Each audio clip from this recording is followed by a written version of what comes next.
This is LBC from Global, leading Britain's conversation with Iain Dale.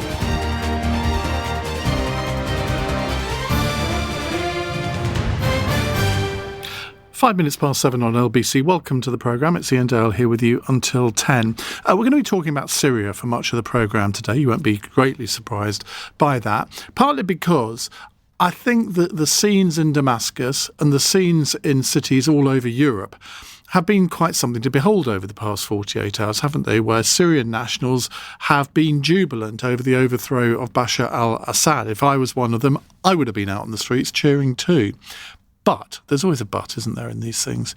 We have learned that the day of regime change, and at least this wasn't regime change that came from outside, the day of regime change can often offer a false dawn. It happened in Syria in 2010. It happened in Iraq in 2003. I want to try and explore, before the end of the programme, what can be done to make sure that Syria doesn't go down the same route as Syria or Iraq. What can be done to help the Syrian people rebuild their country, rebuild a state, whether it is democratic or not, I don't know. I think we've gone past the age of thinking, well, democracy is the only answer. The rebels that have marched into Damascus, they're an offshoot of al-Qaeda. However, their leader does seem to be, or at least he's giving the impression of being something rather different. He's calling for tolerance and calm, tolerance of other religions. And maybe this group are the people to put Syria back on track, but of course they are prescribed in many countries as a terror organisation. So they're going to have to persuade a lot of countries that they have changed. And I wonder whether you think that they'll be able to do that. Now, should the British government have any role in this at all? Should the international community have any role in rebuilding Syria?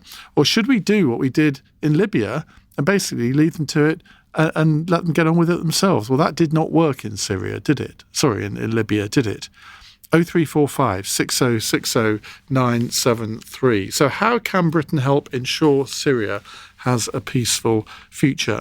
Well, the Prime Minister is on a tour of the Middle East. I think he's in Saudi Arabia at the moment.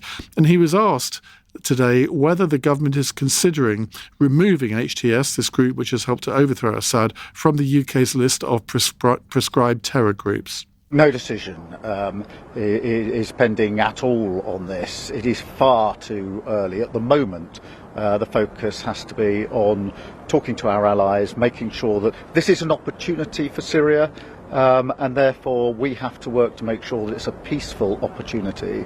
Talking to our allies, making sure that civilians are protected, making sure that minorities are protected, and being absolutely clear in that red line in relation to terrorism and violence. So we mustn't get ahead of ourselves here in terms of what happens next, but the focus at the moment has to be on making sure this is a turning point for the good. And I think what a lot of us want to know is, what do Syrian refugees in the UK make of all of this? And in particular, I want to know what would have to happen to make you want to go back to Syria to help your country rebuild. If you are from Syria, we'd love to hear from you over the course of the next 3 hours. 0345 6060 973. Sam Kiley joins us, World Affairs Editor of The Independent. Sam, very good evening. Now, no one really saw this coming, did they? No, Ian, they didn't. I mean, everybody, including myself, I confess, had our eyes on other balls. And that was really the opportunity for HTS and the very broad coalition of rebel groups that they put together to launch themselves out of Idlib, which is in the northeast of the country, and drive south through Homs, Hama, and then into Damascus, and finally deposing the Assad regime. So it's been a remarkable movement. The reason they've been able to do it is that Russians who were supporting the Assad regime have been otherwise occupied in Ukraine, and of course Hezbollah, which is the Iranian-backed militia group out of Lebanon.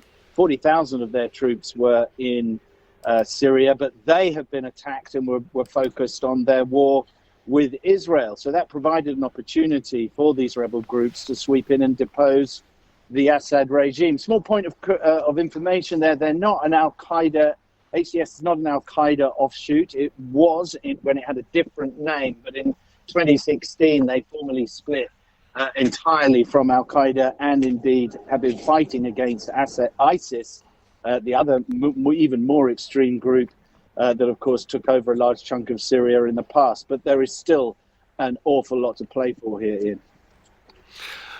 Obviously, Bashar al-Assad is the main, I nearly said victim there. I don't really mean victim, but I suppose he's lost more than anyone else in this. He's now fled to Moscow and been given asylum by Putin.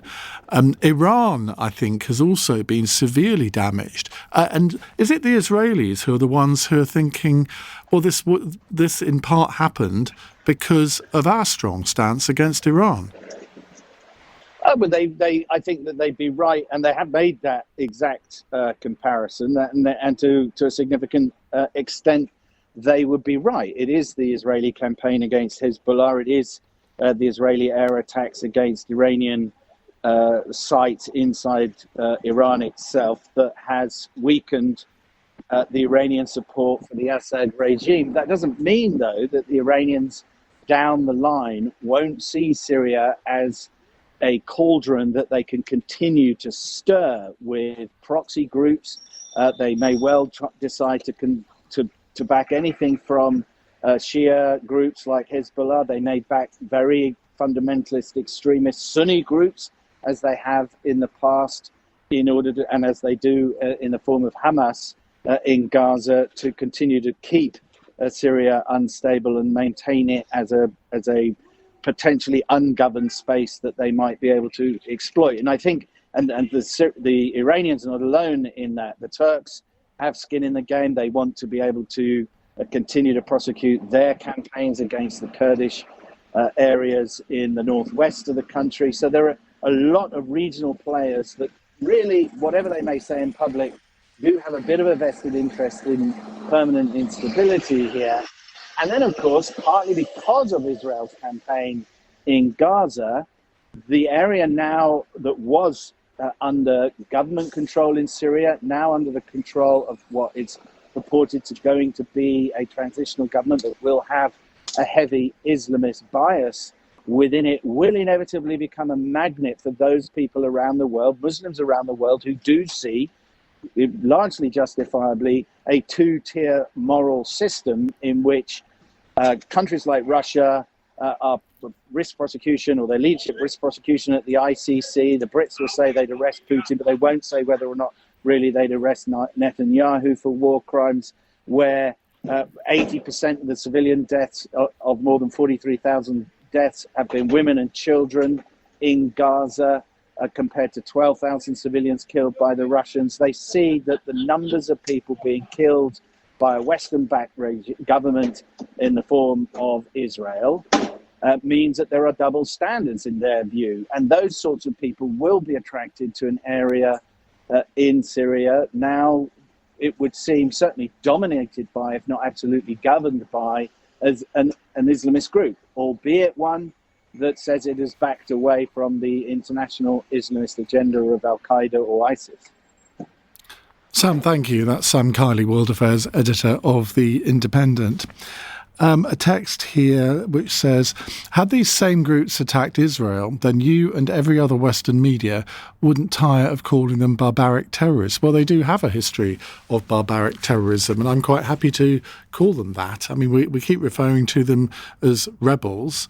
I'm not sure that is a very appropriate... Well, they are rebels, I suppose, but it doesn't seem to sum them up, does it? So I think it's going to take quite something for HTS and all the other groups associated with them to convince the international community that they are people that the world can do business with. Well, James Snell is a writer specialising in Middle Eastern affairs and Anglo-American foreign policy. He's currently working on upcoming books on the wars in Afghanistan and Syria. James, very good evening. Are we heading for another civil war here, do you fear? I don't think so, and I certainly hope not. Why? Well, because I think there is quite a lot of governance talent, if you like, within HTS. Jalali himself he has come out of nowhere. He's been ruling Idlib, certainly for 6 years, very solidly himself. And I think he understands, or at least he seems to have told people that he understands that his job now isn't just to rule with an iron fist, it's to foster the kind of state-building institutions which will keep Syria at peace in the long term. Now, obviously, why should we believe him? Well, I think we shouldn't believe his words necessarily. We should believe some of his deeds. And that is that when they were in charge in Idlib, they were facing a really dreadful situation on multiple fronts. There was a Syrian regime and all of its Iranian proxies and allies assault on Idlib in late 2019, early 2020. Many people, myself included, feared that Idlib, whose population had enormously swollen to 3.5 million people, was going to be overrun. This wasn't the place necessarily. If you were an opportunistic jihadi, you might have popped the border into Turkey or gone somewhere different, and rather than stuck around and tried to build the institutions there.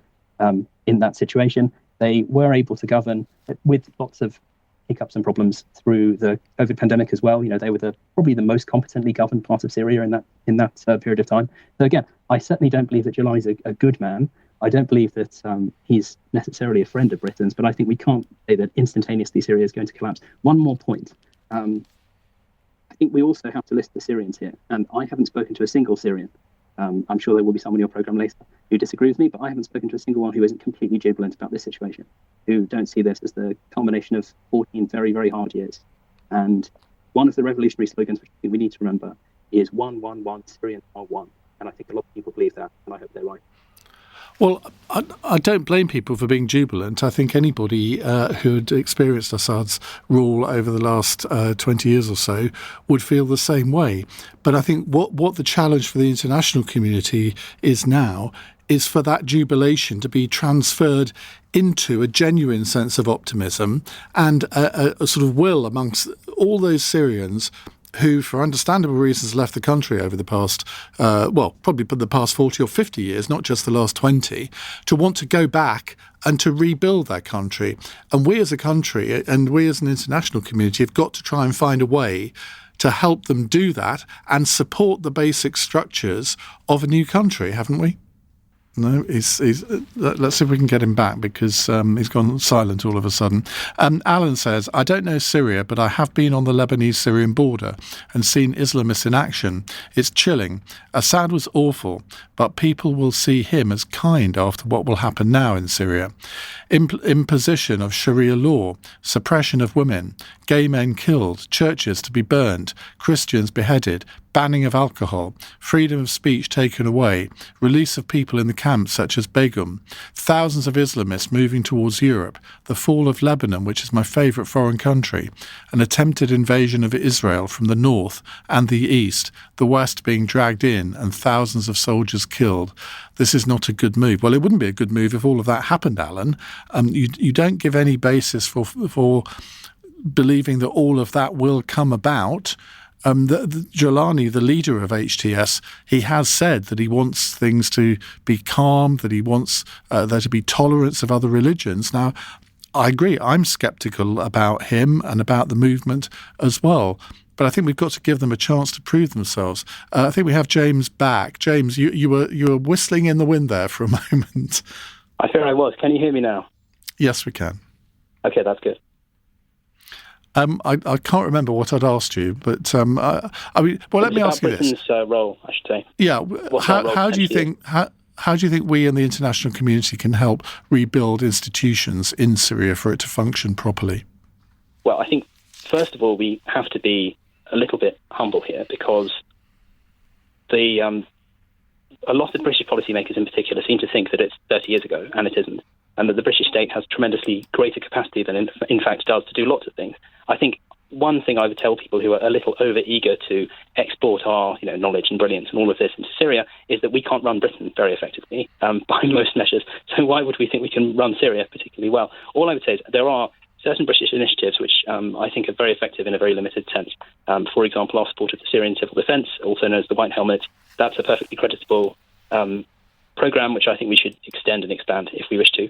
There are lots of little civil society type functions that the British state is perfectly good at supporting, and I think we should persist in doing that. As for attempting to have really serious effect on the, if you like, the internal government of Syria, I think that would be a dreadful mistake for Britain to decide that it's our responsibility to do.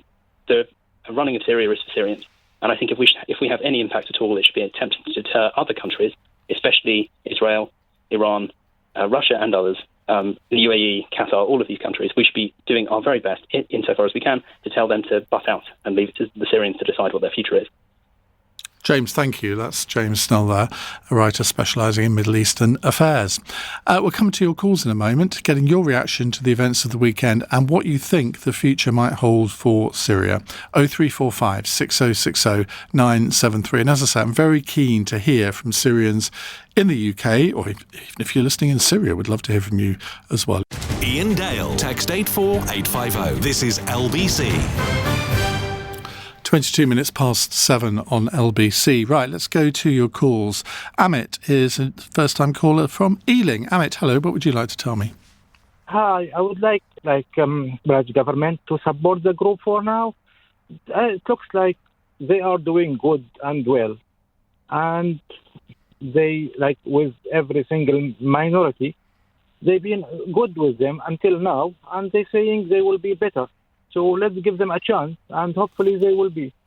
Even for the Shia group near Aleppo, when they start to go towards Aleppo, they start to ask even Iraqi groups to come and help them.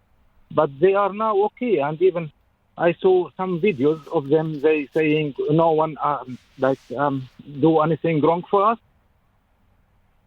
Well, surely we need to allow them to prove themselves, because it's all very well them saying the right thing at the moment, but they need to do the right thing as well. They're still a proscribed terror organisation in this country and indeed many other countries.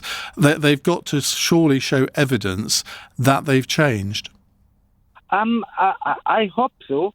Even give them a chance for now. Even with Alawi groups in the coast side of Syria, they were okay for now, and nothing happened to them. Even I want every single one who killed anyone to go to court and get whatever he done, because in the last 11 years at least there are maybe more than 500,000 killed, and maybe more than 10 million in the country. I'm one of them. What would it take for you to want to return to Syria, Amit? I would like to return. I want first of all, safe place, and just to meet with my other family. It's been almost 10 years I didn't see my parents, my sisters, my brothers. And this gives you the hope that you will be able to do that? Of course. If the Assad is still there, I can't go there. I didn't serve in the army, and I'm from north, from Idlib. Anyone even from you, where you're born, they will treat you differently because I'm from Idlib. I can't go back. Even my area was took by the government, and no one lived there. Maybe more than 2-3 million in my area, all villages and small town and some cities was empty for the last 5 years. Is there a danger, do you think, that, this is the worst case scenario, I guess, that a new civil war could break out, which could result in Syria disintegrating, and that the different areas of Syria would be governed by different groups? To be honest, I was afraid of this, but in the last few days, they prove it will not happen, and hopefully it will not happen, because we don't want to finish one war and go to other war. Amit, thank you very much indeed. Robert's in Dulwich. Hello, Robert. Hi, Ian. Many, many years ago, I called you on the evening where Westminster was going to vote on whether we should bomb in Syria or not. Do you remember? That was a big thing. It was a massive thing, and I think that vote has had so many consequences, not just in Syria, but I don't believe that Russia would now be in Ukraine had that vote had gone differently. Yeah, it's difficult to predict these things. What worries me is that we had in Afghanistan recently, where a terrorist group took control of the country, and the world was promised by these people that they would behave in a decent way. And I know, actually, that there's very little press coverage on what's going on there. And right now, if you're a woman in Afghanistan, you have no access to a doctor whatsoever. You will never be able to see a doctor in Afghanistan because they've banned women doctors, and a woman isn't allowed to be in the presence of a man unless it's her husband. So it's over. Women, can you imagine 14 million people condemned to never be able to see a doctor? So it's pure woman hate. And this is, I'm sorry, but it's obviously going to happen again. And it's going to be worse in Syria because Syria is very, very sectarian. And I'm speaking, Ian, as someone who has lived in a dictatorship, a brutal dictatorship. And after he fled, it got a lot worse in that country. Way, way worse, like on a factor you couldn't imagine. And there are some parts of the world where, were it not for Western meddling and interventions, essentially trying to go after their commodities and get them on the cheap, but you have the only way it works and it runs is if you have a dictator like Assad. Now, this doesn't make me an Assad apologist, but what I really will be upset about is if we sort of do a lot of hand-wringing and then in the West we don't talk about it again because in a year's time women aren't able to see a doctor or a bunch of Christians get murdered. Well, you can't have it both ways, though, can you? Either you believe that the West should just stay well out, which is clearly what Donald Trump believes, and it has nothing to do with us, and we just let them go their own way, which we did with Libya once the air campaign had finished, because the Libyans asked us to leave it to them. Or you do believe in benign intervention. Now, I don't see how the latter can really work here. I think we probably do have to leave it to the Syrians to sort it out in the short term. And then if this HTS group, I mean, you don't think they are what they say they are, well, let's hope you're wrong.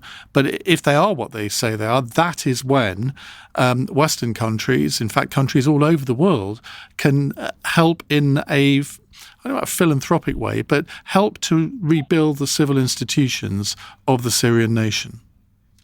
Well, they actually have some civil institutions now. I mean, it's Assad wasn't a nice guy, but there were streets with mosques and churches and synagogues in Syria, and the people go to prayer and they, by and large, get on.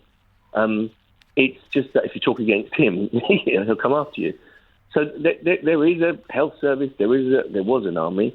Look, I just hope that we're not going to abandon. If we start seeing large-scale slaughter, I really hope we're not going to just abandon people, because I truly believe that we've played a hand in the Middle East, and this goes right back to Blair and probably earlier in the Iraq War that he engaged in, and we are paying a price for really poor decisions from 30 years ago.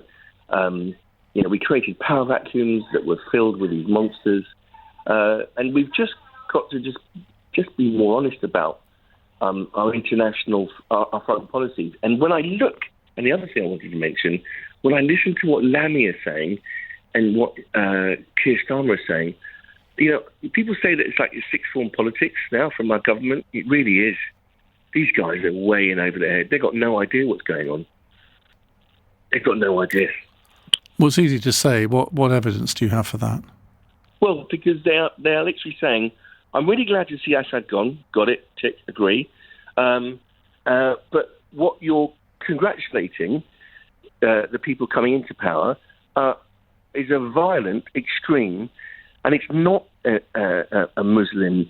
It's an extreme interpretation.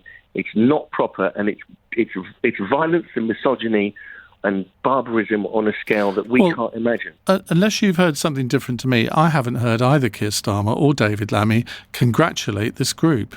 In fact, Keir Starmer today was quite adamant that there was no prospect of them being recategorised as a non-terror group in the immediate future. Well, it was actually a tweet I read from David Lammy, but I'm not sensing the urgency. Look, Ian, I used to work with I've worked with many Muslims all my life. And these guys, when the caliphate was declared originally in, where was it? It was in northern Iraq, wasn't it? The first ISIS. These guys went white. And I said, come on, guys, it's not that bad. We've got all the top weapons. We're not going to get taken over them. They said, look, if you declare a caliphate, right? What if 2% of the population, of the Muslim population, decide to go there and take up arms? This is it now. You're talking about ISIS or ISIS-type people having access to oil, to an air force, to a modern country state. ISIS have never had that. They've never had this. This is, geostrategically, this is an absolute disaster for all of us. And I'm not sensing... Well, I don't think it is. I think it can only be a good thing because it's basically defenestrated Iranian influence in the region. It's weakened Russian influence. Bashar al-Assad is gone. What's not to like? Let's leave it there for the moment, Robert. Thank you very much indeed. Iain Dale. Call 0345 6060 973. Text 84850. Alexa, send a comment to LBC. 7:34. Let me tell you who's on Cross Question at 8 o'clock. We have former Conservative MP Daniel Kawczynski, Baroness Ollie Grender, a Liberal Democrat peer, Andy Sylvester, formerly of this parish, but now London editor of The Times, and Dr. Sabrina Cohen-Hatton, who is Chief Fire and Rescue Officer for West Sussex and also a researcher in risk and behavioural science at Cardiff University. They'll be here at 8 to answer your questions. The lines are open now, 0345 6060 973. Now, Rachel Reeves, the Chancellor of the Exchequer, she's been in Brussels today meeting EU finance ministers. She made clear the government will not be going back on the promises it made in relations to relations with Europe at the general election. We also included in that manifesto a number of red lines in terms of our relationship with the European Union. No return to the single market, the customs union or free movement of labour. Those red lines remain, but subject to those, we want to build closer trade relationships, but also defence and security cooperation with our neighbours and trading partners in the European Union, because it is in our collective national interest to do so. Well, what did EU politicians and observers make of that? Dave Keating is a freelance journalist specialising in European affairs who joins us from Brussels. Dave, good evening. How did they receive Rachel Reeves today? Well, I think they were certainly interested. I mean, again, this is a change of tone. The mood music is better than what they heard before.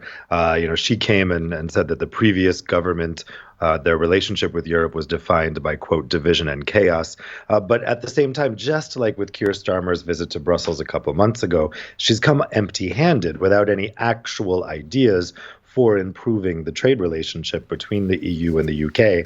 And that is really frustrating these other EU countries, because they're hearing a lot of talk coming out of London, but they're not seeing any action or any actual ideas. And she also said there's no going back on the single market and customs union, which a lot of people in her party would like her to moderate that position. Now, there clearly seems to be no intention of doing that. What does the EU want to see before they would offer anything meaningful in return? Well, the main thing the EU has set out as kind of a first key test is this youth mobility scheme. So that would enable British students to study in the EU without needing a student visa, and vice versa for European students in the UK.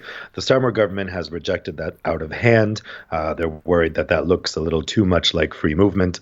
It's, of course, not free movement. The students have to leave after they graduate. But that being rejected out of hand has left the EU saying, well, what exactly can you do? Because these red lines seem to be tying your hands from anything, even a youth mobility scheme, which I think the UK has similar things with Canada and Australia.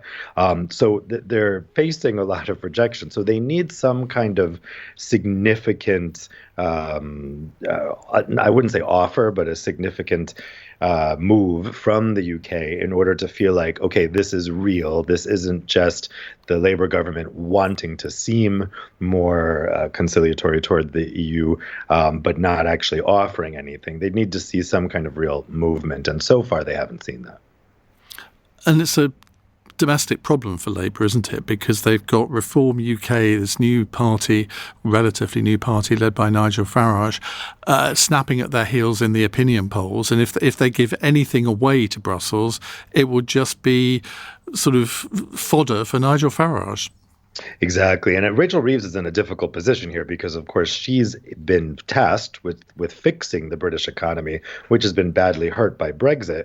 But her hands are being tied. I think the speculation that I've seen, and certainly what I've heard here in Brussels, is this is not her personally, her position. Her hands are being tied by Keir Starmer and those around him who are worried about the domestic optics of making any moves toward freeing trade between the EU and the UK.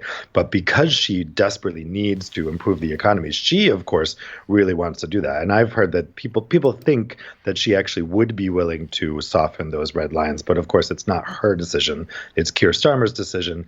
And so the feeling is she would have liked to go a lot further in her visit to Brussels today, but she simply cannot until Keir Starmer and those around him change position on this, which they don't seem to be willing to do.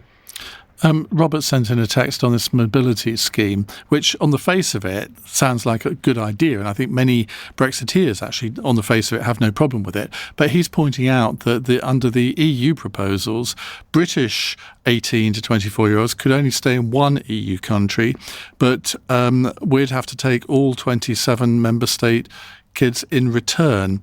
Now, clearly, that's a bit of a problem, isn't it? So you can see why they might not just accept this scheme that's being proposed by the EU as it is. Well, I mean, you're assumedly only studying at one university, so I'm not sure why that's... Well, it's not just for university kids, is it? It's mostly meant for studying. I think it's being couched in this way that would be, something that young people can just go. But you couldn't, under the scheme as it's been discussed by the EU, you couldn't just go because you feel like it. It needs to be some kind of program, some kind of study group. I mean, this is meant to be something that would just take away the paperwork of having to get a student visa. So under my understanding of, and again, this isn't a concrete proposal yet, it's just an idea, but, backpacking around Europe would not be covered by this. The UK is one country, the EU is 27. I think that the way this scheme is being envisioned is you have a particular program or a particular school, which assumedly exists in just one country. That being said, I'm not sure how enforceable that is because, of course, the EU is a free travel area. So even if you had this scheme to travel in one EU country, I think you have to be able to travel around based on Schengen rules. OK, Dave, thank you. That's Dave Keating there, freelance journalist in Brussels. Right, back to your calls on Syria. Mohammed is a first-time caller in Canterbury. Hello, Mohammed. Hiya, how are you? Good, thank you. Now, you are from Syria. What's your reaction to the events of the last 48 hours? Feel grateful to have our country back, especially every human being being treated badly there. And we haven't got our justice. Even Syria is a beautiful land full of history and one of the oldest around the Middle East. We still had a bad experience, but finally, after 14 years of suffering, the free soldiers have managed to get our land back. And now I can just hear from all my family around the globe, they're just happy to get back to Syria with normality. You say normality. Are you not concerned that the groups who have effectively freed Syria from the reign of Bashar al-Assad, I mean, they're not sort of nice, warm people who believe in democracy, are they? So they are, if you look into the bright side, but every place that have its goods and bad. So I do believe, as you've been mentioning, I'm listening to the radio show, and you do include some ISIS groups. From the beginning, the people who flew these people to us is Iran, Russia. They paid people to be serving and killing these innocent people. And I was refused to join the military in Syria just because of these things. And they want you to treat people as bad as they can. And this is something, it went out of the hands with our Alawi people because they took it as a degrading thing for the Sunnis and the Muslim. In Syria, we don't make a difference between Christians or any other religion. We welcome them all. But to be specific about our conversation, these people being paid to be there, it was either $1,000 that can change their life and family, and they being flew to our country and destroying the Islam repetition. This is not what Islam about, and all the latest posts now they do and saying, anyone have any criminal record in the past, you can just come and we will forgive you. Of course, everyone have to get justice. But in the end, we believe these are our people. They're fighting for our country, which they suffered.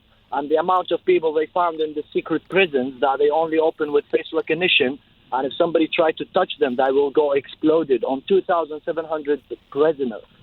And these are missing at the moment. Nobody knows. And they're trying to get the United Nations to speak to Bashar in Russia so he can get to open these prisons.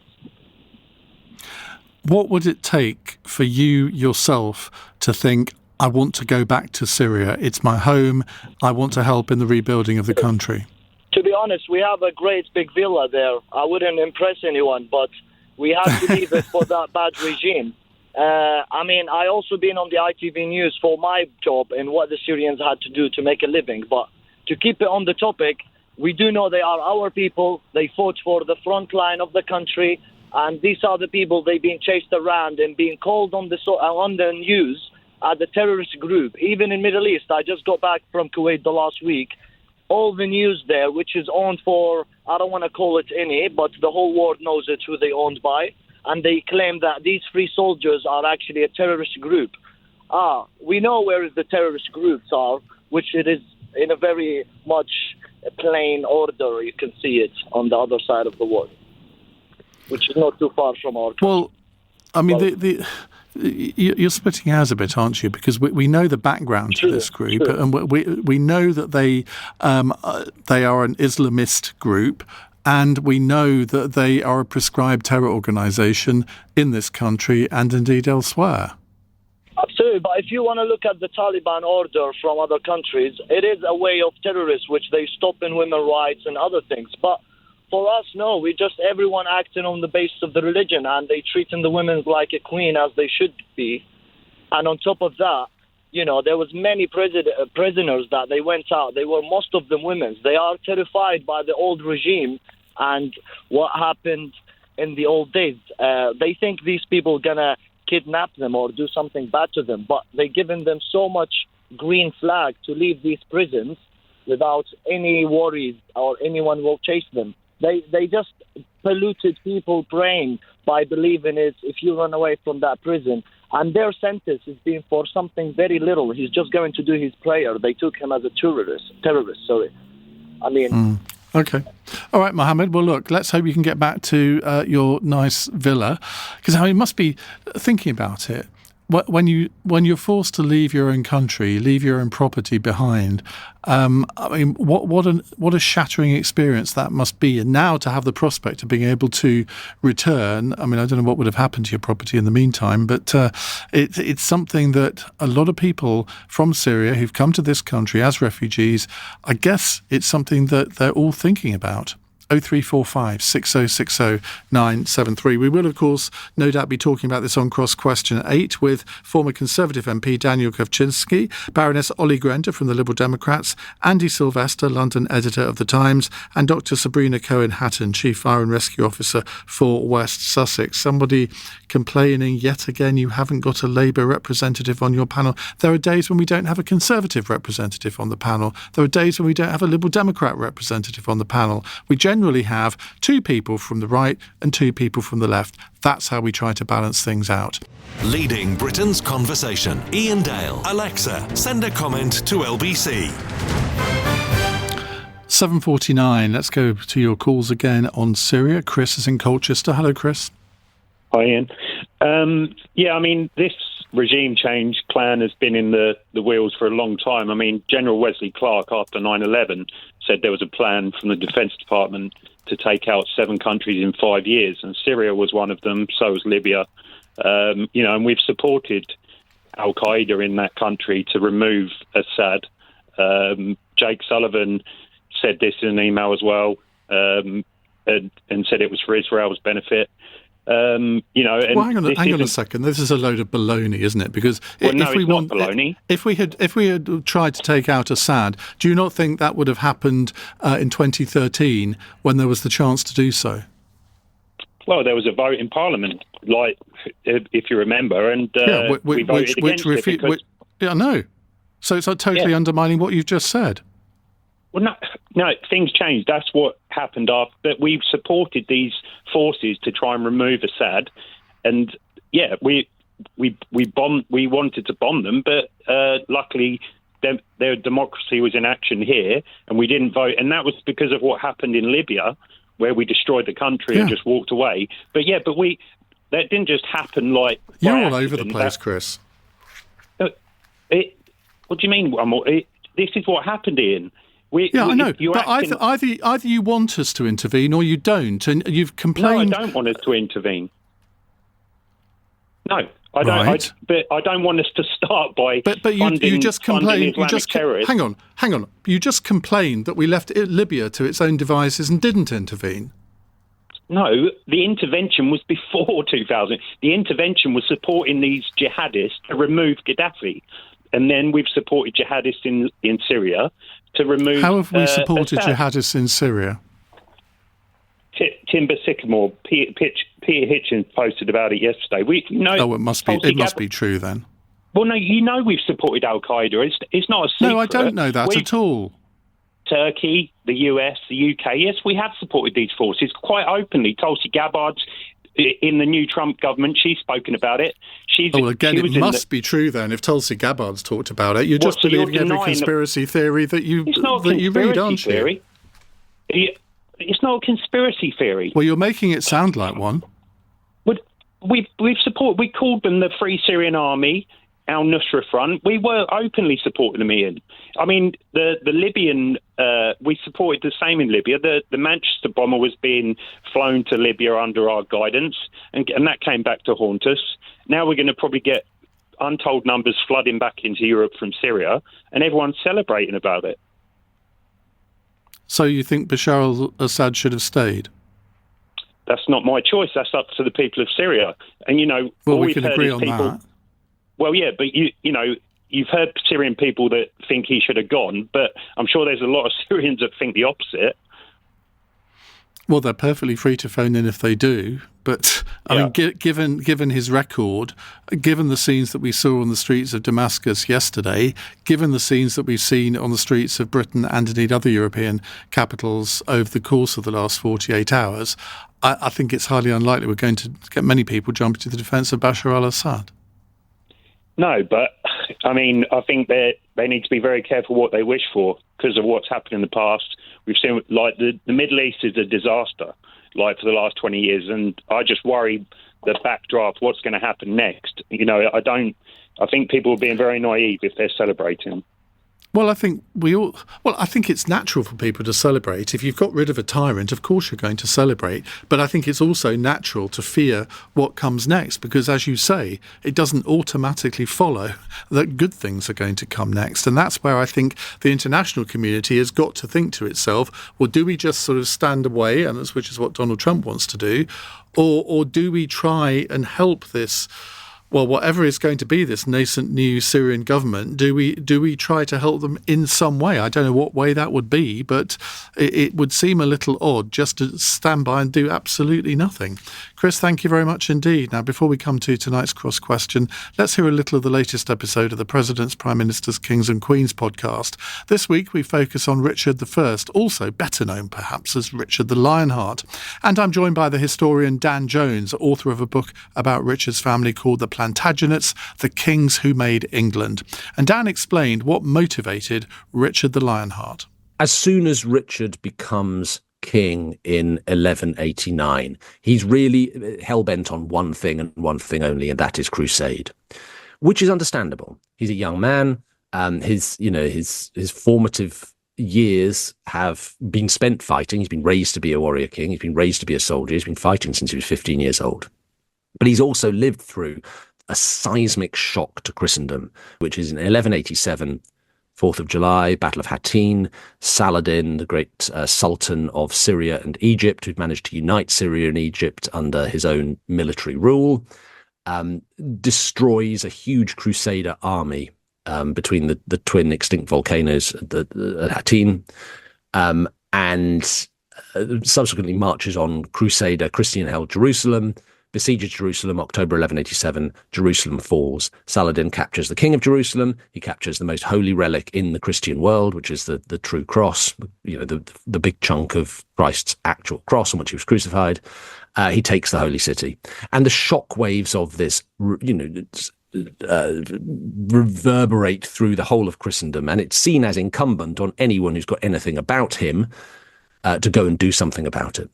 Richard takes the cross before anybody else north of the Alps, and he is champing at the bit, such that as soon as he becomes king, all he can see of anything is seen through the prism of crusade. How does he raise the money? How does he raise the troops? How does he get there? How soon can he go? And it was said of him that, as soon as he becomes king, he puts everything up for sale. All offices in government, everybody has to reapply for their job and pay a handsome fee in order to have it back.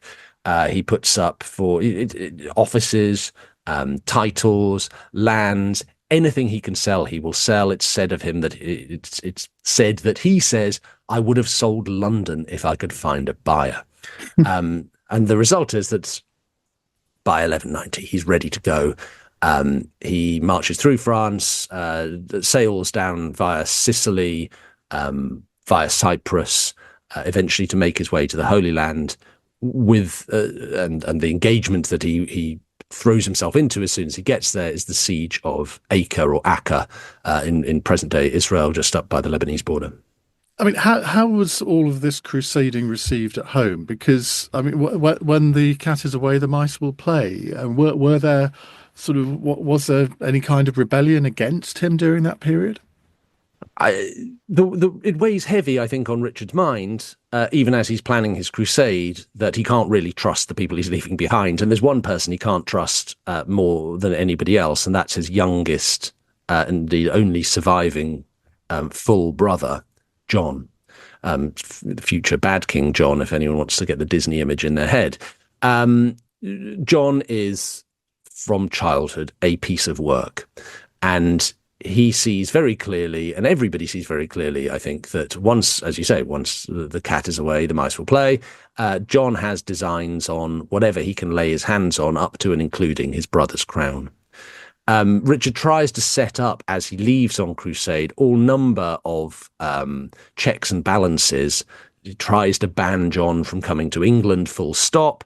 He tries to, put people in place whom he thinks will be able to resist John if John starts causing trouble. But ultimately, he's going, and John will do what he will. I mean, the hope to an extent is that their mother, Eleanor of Aquitaine, whom Richard releases from prison on becoming king, will prove a softening influence on John. But that proves to be a pretty vain hope. So it's a big problem. On the other hand, Richard has to weigh his priorities. He has nailed his colours to the mast of crusade, and he wants to go and lead the Christian world. And if he doesn't do it, then that's a far greater problem than leaving his own realm in peril. That's the historian Dan Jones, who's got a best-selling book out at the moment on Henry V, great Christmas present. He was discussing the life of Richard I, also known as Richard the Lionheart, and the crusades he led as king. And you can hear our full conversation by subscribing to the President's, Prime Minister's, Kings and Queens podcast on Global Player. This is LBC from Global, leading Britain's conversation. Cross Question with Iain Dale. Hello, welcome to the programme. It's Monday's Cross Question at 8:02 on LBC. On the panel tonight, next to me, to my left, Baroness Ollie Grender, Liberal Democrat peer. Next to her, Daniel Kowczynski, former Conservative MP for Shrewsbury and Atcham. To my right, so Dr. Sabrina Cohen-Hatton, Chief Fire Officer, who's also a researcher in risk and behavioural science at Cardiff University, which sounds very intimidating and intellectual. And next to her, Andy Sylvester, London editor of The Times. Of course, he used to do the business bulletin every day on this programme, but has gone on to worse things. Sorry, Andy. You can phone us on 0345 6060 973. You can text 84850, and you can watch us on Global Player.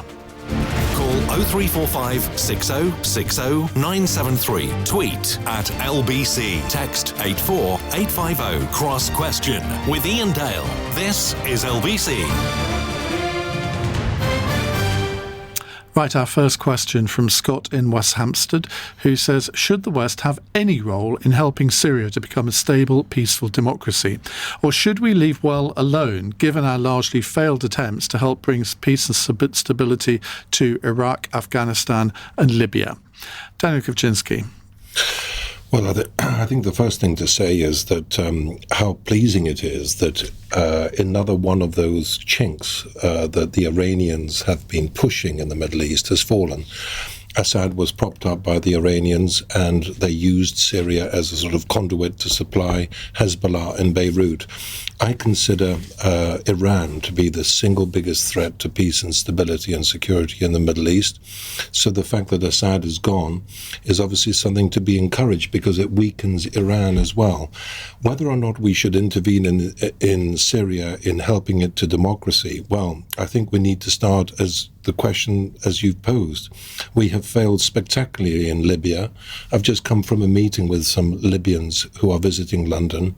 We intervened in Libya. Cameron intervened in Libya on the back of a fag packet with no plans to help the country afterwards. He was garlanded with flowers when he arrived with Hollande immediately after the revolution finished, and then Libya fell into chaos. Sarkozy, forgive me. And so we do not have a good track record, actually, in intervening in these countries. And I think we ought to be leaving it more to the Arab League and regional powers rather than intervening ourselves. Do we also not have to wait to see exactly who this group HTS is? Because they are a prescribed terror organisation in this country, so surely they have got to prove that they have changed, that they want to run it may not be a democracy, but it doesn't have to be a democracy to be a stable country. Should we wait for them to prove themselves? Oh, I think undoubtedly. Somebody was saying to me, should we be encouraging Syrians living in the United Kingdom to return to Syria? Well, far too early to say that.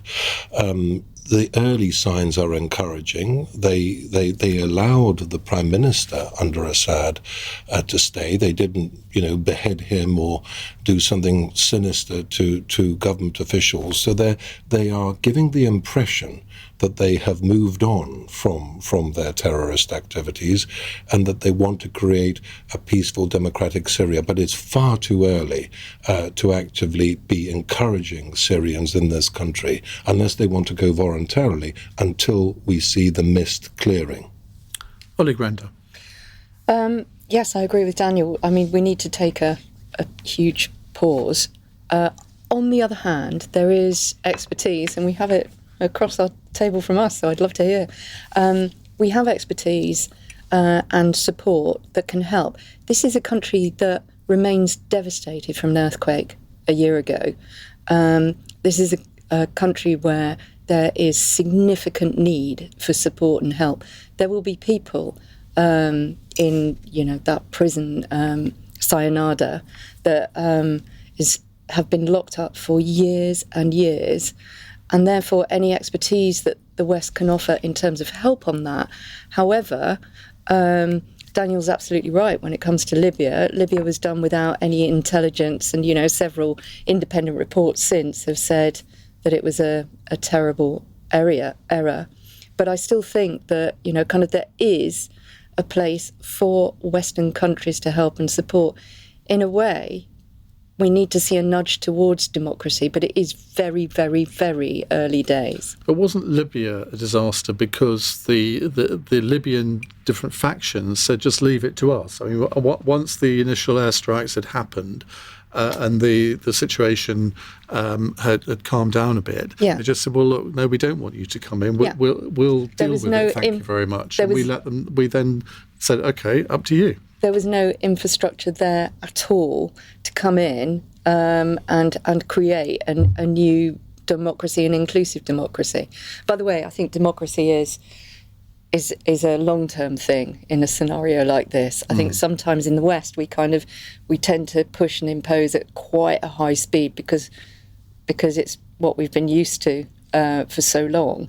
And I think it's about understanding that this is slow steps and cautious steps. But above all, people there need aid. Above all, people there need help. They need help to find these prisoners that are possibly hidden on different layers. I don't know what will come out of that particular story. Sabrina Cohen-Hatton. It's a really, really important question at the moment, and I think we all have a vested interest in some more stability across the globe, not just in the Middle East. And I think I'll firstly put my cards on the table and say I have a vested interest. I've got skin in the game. I'm British, Israeli, and Moroccan, and I have family out there. And there aren't many of those to the pound. Or to the shekel. No, but I've got family out there, and I've lived 41 years experiencing instability within the region, and so it does make me anxious to see this. And I'm pleased that there's going to be change in the region, and Assad was a brutal dictator. So actually, this gives an opportunity for change, but it also brings with it, I think, a moment of potential great danger.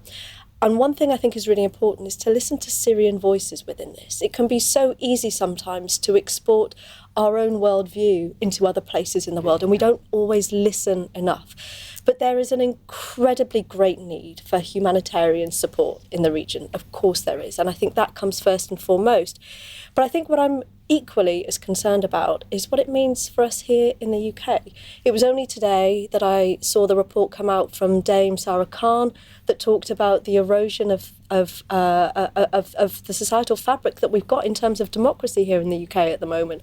And I'm worried about what it means for us, what it means for homegrown extremism, what it means for greater disinformation campaigns that we've already seen polarising our society. So that, for me, I think, is the most important thing for us to consider at the moment. Andy? I mean, look, one thing that isn't happening tonight in Moscow and Tehran is people sat around a radio set like this talking about how they should leave Syrian voices to organise the future of Damascus.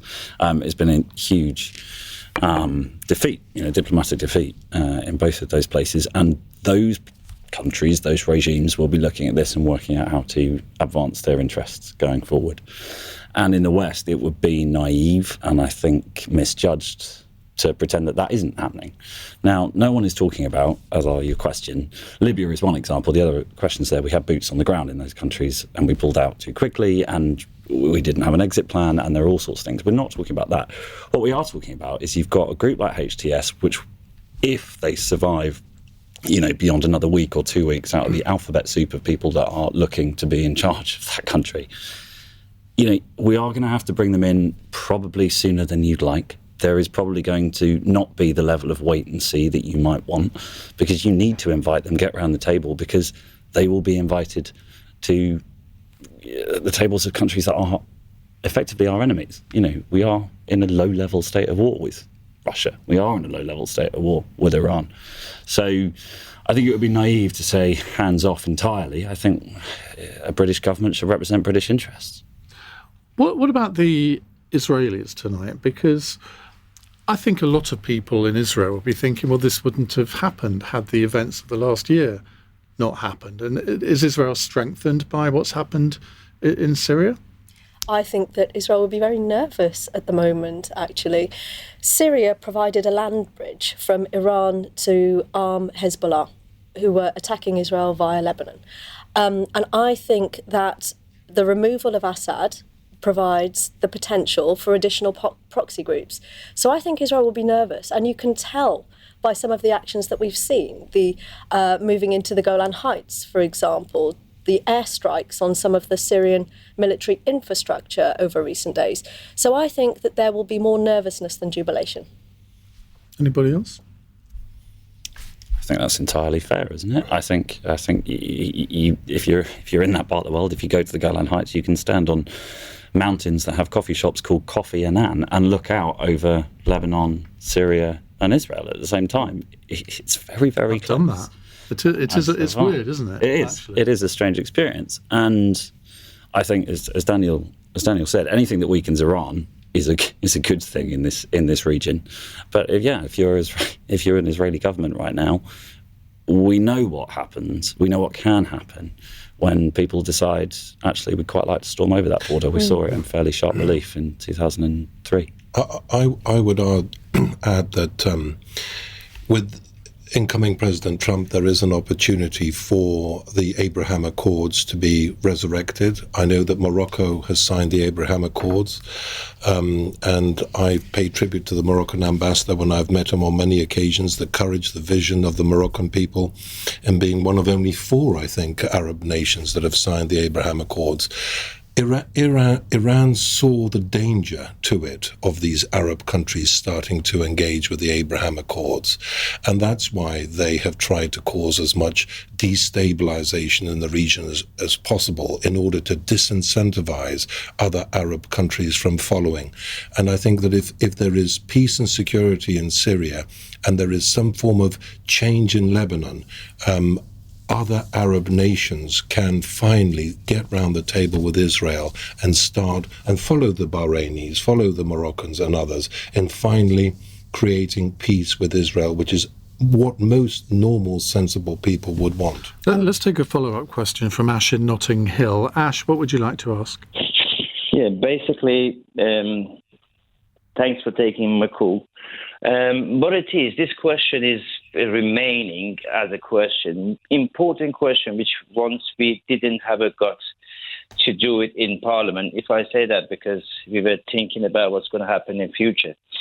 So IRGC is the, Revolutionary Guard in Iran, which has got lots of properties and stuff in Syria, which is it was in the interest to leave the Syria, and now they might come back and bite.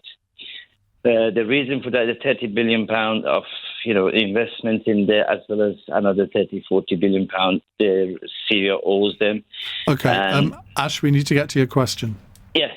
So this is. I just want to. I can't emphasize any more than that how it's important for them.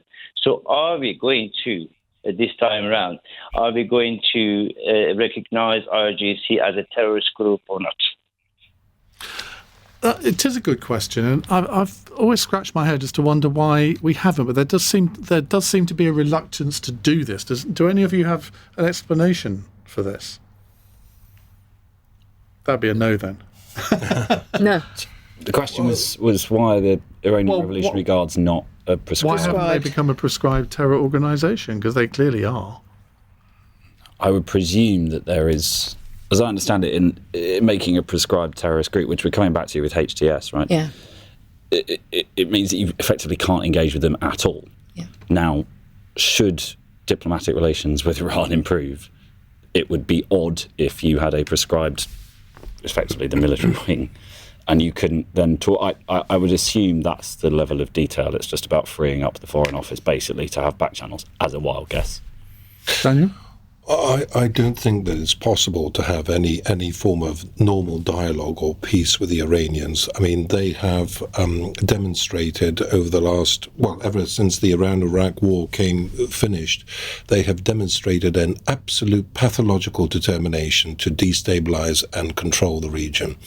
And I think we've got to be, I'm afraid, like in the days of the Cold War, we've got to outspend the Iranians and put a lot of pressure on them to get them to back off. They're not going to deal with diplomatic niceties, I'm afraid. But with Trump coming in and the message he put on X already today, we know that we're moving in the opposite direction with the US, that in fact any kind of intervention, even good and useful interventions, are possibly going to be a thing of the past in a month's time.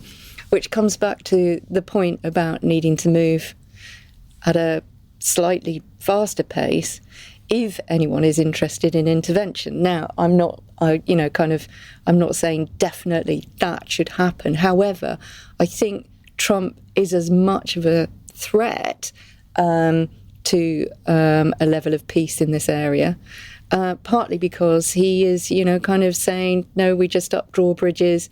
And we don't intervene at all. Same, obviously, in Ukraine. And therefore, I think time is limited before he takes over the presidency if there is a potential for levels of humanitarian help and support, for levels of diplomatic nudge towards democracy. Well, I think the question that we have to ask is, when has British intervention actually helped? I suppose. Well, ask the people of Kosovo. Ask the people of Sierra Leone. I was actually about to mention those two. Sierra Leone and Kosovo, both under Blair, are classic examples where we intervened, and we intervened successfully, and the long-term ramifications of that intervention has been beneficial for the local people. But there are, just for those two, I mean, you and I can both name Sierra Leone and Kosovo in the last 30 years, but just for those two, there are even more where we've intervened where it's been a total disaster. But just because it's been a total disaster possibly doesn't negate the original reason for intervening. I mean, bad decisions may have been made after the initial decision. I mean, just as they were in Iraq and to a great degree in Afghanistan, it has to be said. But that doesn't mean to say that just because those went wrong, that we should now shut up shop and say we should never intervene again, surely. Oh, no, but we have to learn the lessons from the mistakes. Yeah. And I think there were only 16 Conservative MPs, and I, to my dying day, regret not being one of them. But there were only 16 Conservative MPs who refused to back Cameron's intervention over Libya. And what we had in the run-up to that intervention was wall-to-wall coverage of the civil war on Sky News and the British media. And Cameron intervened knowing that the Gaddafi regime was weak and ultimately without a long-term game plan of supporting that country. And that's what I object to. Very easy to go in and kick the... How did you vote in the 2013 Syria vote? I voted to intervene. I voted to intervene on that. I listened to the argument and I voted to intervene. And I think if we had, well, who knows what would have happened. But I go back to the Libya thing. Libya is a country I've known for many, many years. And of course, we are hugely interdependent with these countries because they are our neighbours. This isn't a country far away of which we know little. A lot of the illegal migration entering Europe comes through Libya. And it's this lack, I will never forgive Lord Cameron for the lack of planning and then just dumping Libya after the intervention. OK, right, we're going to move on in just a moment to other subjects. Cross Question with Iain Dale. Watch live on Global Player. This is LBC.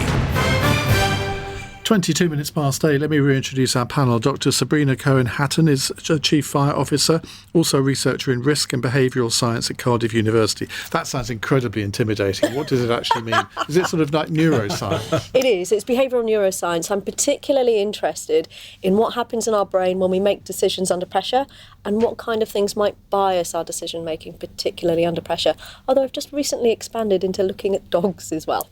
Oh, well, that's much more interesting. Iain's favourite subject. The psychology of dogs, I just think is fascinating. Oh, they're incredible. Yes. Absolutely incredible. Well, we could do a whole hour on that, but we we're better really not. Andy Sylvester, London editor of The Times, is next to Sabrina. Next to me, Ollie Grenda, Liberal Democrat peer, and Daniel Kawczynski, former Conservative MP.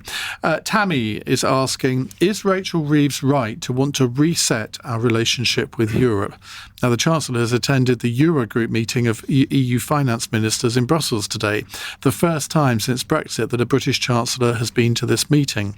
Reeves has told reporters she wants to reset the UK's relationship with Europe, but says the government's red lines of not rejoining the single market or customs union and not restoring freedom of movement are still in place. Ollie Grenda. Yes, of course. We should reset our relationship with Europe. Mean, though? Well, I don't know what it means for Rachel Reeves entirely, and I have read as much as I can before coming on about what she was saying.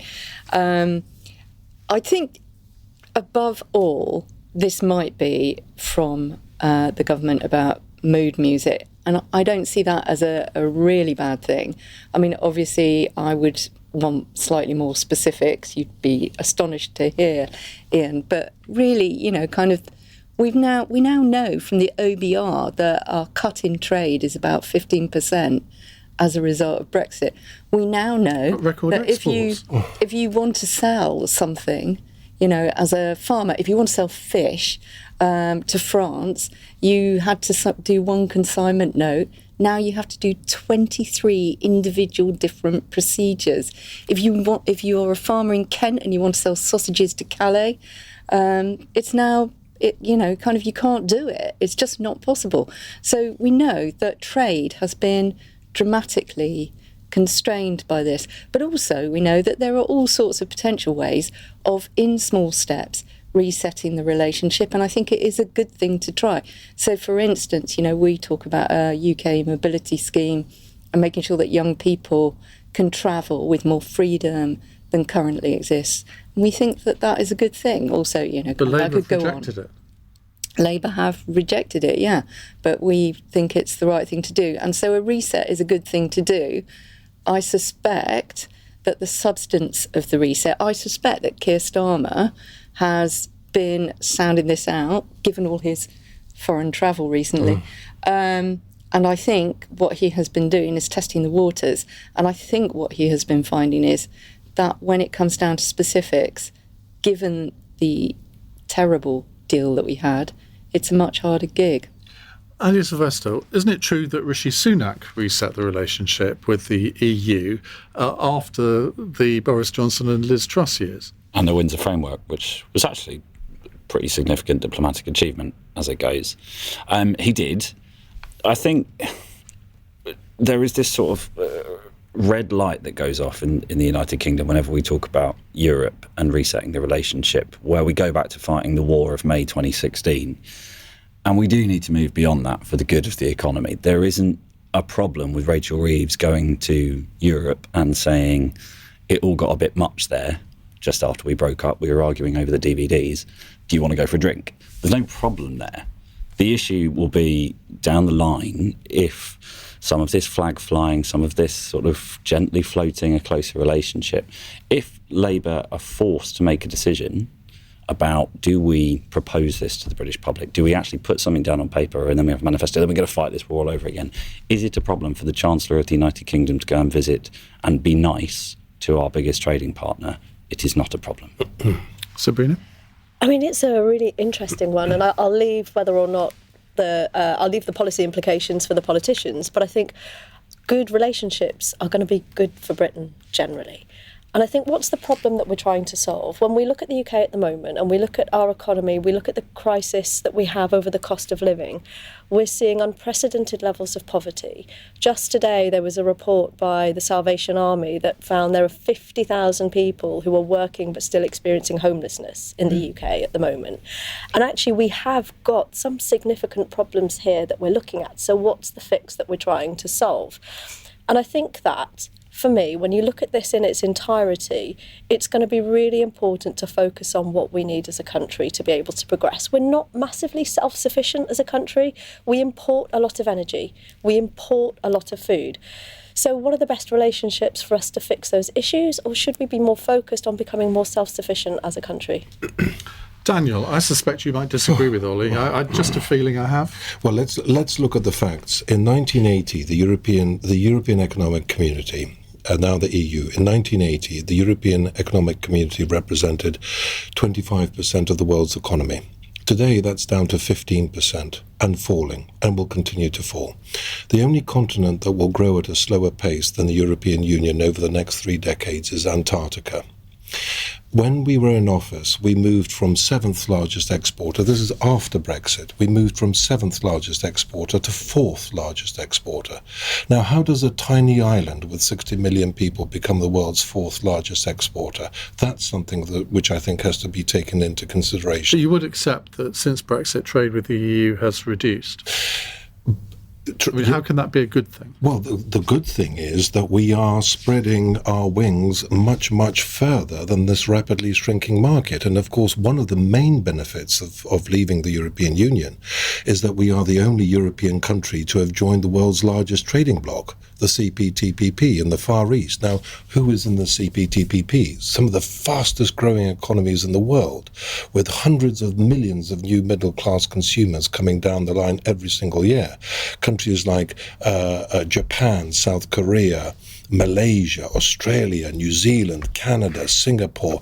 I mean, these are vastly emerging economies.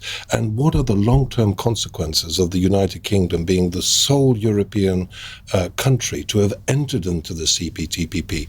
Anything in terms of recalibrating our relationship with the European Union, which impinges or damages those new extraordinary unique attributes that we have as a trading partner, will be not only counterintuitive but a huge act of self-harm. And let me just end by saying this. the United States of America is actually our single largest trading partner as a single entity.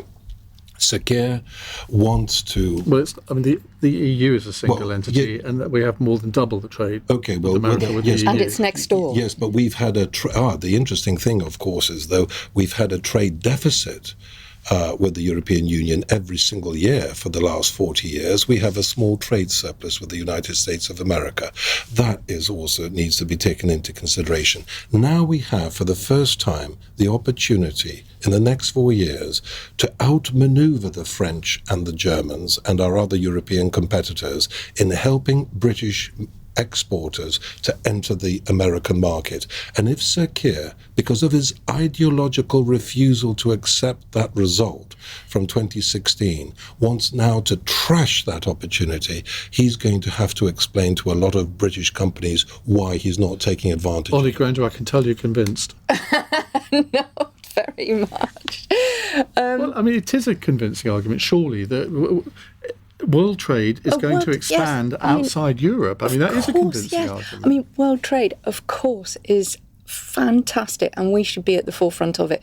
For instance, we were heading that way in 2015 in terms of, say, renewables. You know, we were absolutely leading on kind of global systems and innovations in that area, but we fell back in that in recent years. But trading how have we fallen back, given that we've reduced carbon emissions more than any other European country bar Sweden, given that we have the second, third and fourth biggest wind farms, offshore wind farms in the EU? How have we fallen back? Well, definitely Japan, for instance, has overtaken us, and we were competitive at the time, for instance, in terms of selling those kind of products globally. We've also, you speak to any farmer and they will say that we have created uneven terms. We've created uneven terms in, for the, selling lamb from New Zealand. We've given competitive advantage there to others globally. So there are pluses and minuses on that. But most of all, I just think it is common sense for us to work and trade with our nearest neighbours, not see them as a kind of... It's almost like you describe them as an enemy that we need to beat into the ground or something. I didn't say that. I said they're competitors. Surely what we need to do is trade with these countries. And, small businesses... If you talk to them and ask them, they say the level of bureaucracy and red tape they have been tied in has been too much. And I take Andy's point very much about don't fight the boring old battle. I completely agree, and I am attempting to resist that. But what we do need to do is help and assist our small businesses to trade competitively elsewhere. And at the moment, they say that they are struggling on that. Very quick. One thing we haven't mentioned, of course, is the Commonwealth. 56 countries around the world representing a third of the world's population, and they have some of the fastest growing economies in the world. We are in a unique position, with our sovereign being the head of the Commonwealth, of taking advantage of our new independence as a sovereign nation to start changing our trading relations with Commonwealth countries. So rather than just giving them scraps off our table, we can actually start to reduce barriers to trade with Commonwealth nations. It's always been a sort of bewilderment to me why we haven't got a Commonwealth free trade bloc. It's bizarre. But anyway, we need to move on to other subjects. Cross Question with Iain Dale on LBC. 8:36. Daniel Kaczynski is with us, former Conservative MP. How are you coping with your post-parliamentary life, Daniel?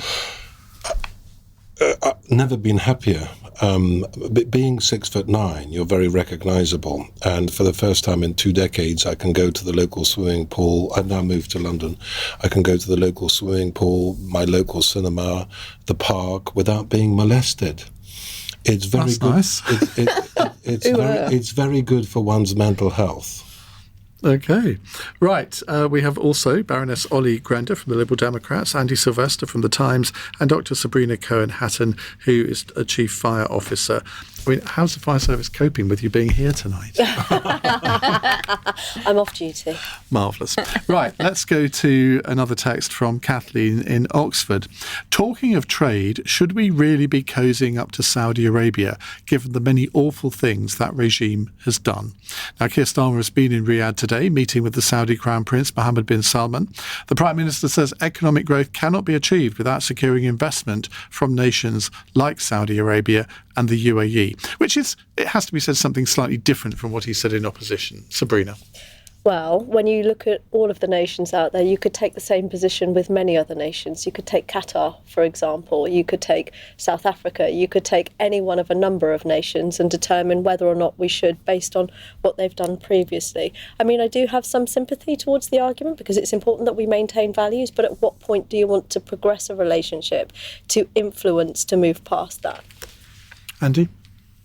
I mean, I'm a journalist, so you can probably guess my views on the Saudi Arabian regime, since they sliced up one of our own very publicly and have done it to an awful lot of other people over history. But I'm not naive. I'm not an ideologue. It is clearly realpolitik that the British government is going to have relationships with Saudi Arabia. I think there are probably bigger questions about companies, very prominent companies who have tied up more closely with Saudi. And then there's a question about, well, did you need to do that?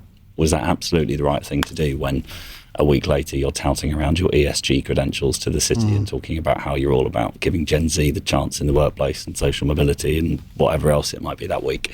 As you can tell, I was slightly jaded after my time at City AM of getting ESG statements. I think there's a bigger question for the private sector than there is the public sector or governments. They are a player. They are a regional player in a part of the world where, to use a sort of slightly trite phrase, it is all kicking off, and it would be naive not to have a relationship. Daniel, I had a press release today from Human Rights Watch, which was all about the fact that countries, not just Saudi Arabia, but many other countries in that region, are exploiting labour, which they spell LABOR. And I thought, never send me a press release when you can't spell it in the King's English. But I mean, there is a point to this, isn't there? That if we just give countries like Saudi Arabia carte blanche to do what they like without any strings attached with our trade, then they're never going to improve in terms of human rights. Well, I think you have to look at the direction of travel of a country like Saudi Arabia. When I went to Riyadh for the first time in 2005, there were no women in their parliament, in their Shura Council. Now 38% of members of their Shura Council are female. When I first went in 2005, women weren't allowed to drive. They weren't allowed to go overseas without a chaperone. They weren't allowed to vote. They weren't allowed to take part in the Olympic Games. And all of that has changed. And actually, the late King Abdullah said to me, "You're not going to do to us what you did to the Shah of Iran. You pushed him to westernize too quickly. It then gave the light to the mullahs to intervene. And then we had something 1,000 times worse than the Shah of Iran with the Ayatollah Khomeini. And the Saudis are moving at their own pace. And what the late King Abdullah said to me is, we will move at the pace which allows us to take the most conservative elements of our society with us, and these reforms will bed down and take root. And the Saudis are, the direction of travel is right. And the people who are the most anti-Saudi are the ones who have never been there and never engaged with the people. This is a country that is moving in the right direction. I think that, as ever, we need to use our place in the world to make sure that we raise human rights issues, and whether that's, ensuring that we raise, the significant human rights issues in some parts of China at the moment. We have to, whenever we are in a room, we have to make sure that we are raising it. But there are ways of raising it, aren't there? I mean, I often think that when British prime ministers go to China or Saudi Arabia or any other ones of these countries, they effectively say at the beginning of the meeting, now obviously you know that I have to raise this issue of this prisoner X, Y and Z. Well, I've done that now, so should we move on? I'm sure it isn't as callous as that, but sometimes you get the impression that it is. Yeah. But still, I think it's our role, and that we need to do that when we're in the room. So I think it's important. I think historically, kind of we know that, kind of halting trade on sugar was part of, a move on the slave trade. So, kind of global trading even back then. I know that Robin Cook said that he would attempt this when he became Foreign Secretary in 1997. I think it was much harder as a policy to pursue than he originally thought when he said, it lasted 3 days. We'll only ethically, kind of.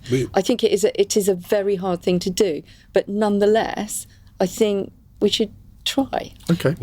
Can I just also add that hundreds of thousands of British jobs, particularly in BAE systems, rely upon our exports to Saudi Arabia. Blood money, though, Daniel. That's what it is. That's what people say. And if we were not exporting that void would be filled by the French, the Germans, the Chinese, and others. Okay. Right. Question from Barry in Scunthorpe. Would Suella Braverman help or hinder reform? After her husband, Rael Braverman, defected to reform from the Conservatives, there are now rumours that the former Home Secretary could make the same move very soon. Though in a statement, she says her husband and her have a healthy respect for each other's independence. Ollie? I don't really know if she would help or hinder, but the growth of reform splits the right. So it's the growth of the Liberal Democrats splits the left. Sorry? The growth of the Liberal Democrats splits the left. We had a fabulous general election where we won 72 MPs. I would say that kind of some of those majorities were as a result of a healthy reform vote. I thought that was quite an interesting aspect of the general election. I'm sure you did as well, Iain. That was what the Labour majority was built on, the reform vote, wasn't it, if you think about it? If you look at all of those seats that had a reform vote of 6, 7, 8,000, there were literally hundreds of them that the Conservatives lost purely because of that. Yeah. So I think it is, it's a significant vote against something rather than a vote for something, as votes in first past the post often are. I don't know whether she'll help or hinder, but I'm kind of not very bothered about it. You don't really give a damn, do you? Sabrina? Well, I've got a day job that means I've got to be politically impartial, so I'm going to be really boring and dodge the bit about the particular politicians, but instead there is a deeper point to this, and that's about division, I think. And it was just today, the report that I mentioned earlier on by Dame Sarah Khan was talking about the inflammatory language that we hear and the impact that it has on society. And that doesn't matter whether it's from an elected member, it doesn't matter whether it's from a social media influencer or from normalised language in the media. Actually, what we're talking about here is deep, deep polarizations within society that have happened over the past few years. And actually, I think it's really important that we talk about some of the things that people are worried about that are causing those divisions, and we have those conversations really openly without defensiveness, so that we can perhaps try and find some common ground. Because one thing that I don't see anything of at the moment is common ground. Andy? Well, Iain, I'm here to talk about policies, not personalities. Would be the easy get out. I think I don't. Is that the inner Tony Benn in you coming in? Yeah, absolutely is. It's. I don't see why Suella Braverman joining Reform will be a bad thing for Reform. I mean, third/fourth parties, whatever you want to call them, have struggled to break through in British politics for years. Suella Braverman turns up. Well, it's one more media appearance. It's Braverman. One more. Sorry. Although she did admit to Rachel Johnson on her podcast the other day that she does use both herself. Well, having told us it was Braverman, she's slightly gone back on that. Call me Steve if you want. I mean, do whatever. She guarantees them. She guarantees them a bit more airtime. She guarantees them another person to go up against a Conservative MP, which is really what they're, media-wise, is what they're interested in. I don't think it would hurt. I don't necessarily think Reform's success at the next general election, they will be decided on whether the former Home Secretary, who I'm now going to refuse to name so I don't get it wrong, joins them. Now, a text here from Michael who says, finally a person talking sense on LBC. The lady is completely correct. So that narrows it down to two of you. Well, that'd be you then. I'm not sure which. My money's on you. And but somebody likes you too, Andy. Somebody says LBC should have snapped up Andy Sylvester as a presenter when he left City AM. What an interesting and engaging guy. Perhaps he'd like to take over from that ghastly Iain Dale when he's put out to pasture. Thank you, Liam in Fishguard. Charming. Always appreciate your support. I told my mum not to put the last bit in. Mum called Liam. Interesting. Cross Question with Iain Dale on LBC. 8:49. Now, rather disgracefully, I didn't give Daniel a chance to answer the last question about Suella Braverman. The floor is yours, sir. Well, all I would say is that it's interesting that her husband is now campaigning for reform and she's a Conservative MP. What I would say is that at the next general election in 2029, there's no guarantee that we will win. But if we can beat Labour, if we are the largest party, then we need to have a coalition with a reform. I think Lord Cameron, when he was Prime Minister, referred to UKIP as fruitcakes. The next day in Shrewsbury, the UKIP party was selling fruitcakes in the local market, and they were selling like hotcakes. It's not a good thing to insult your opponents.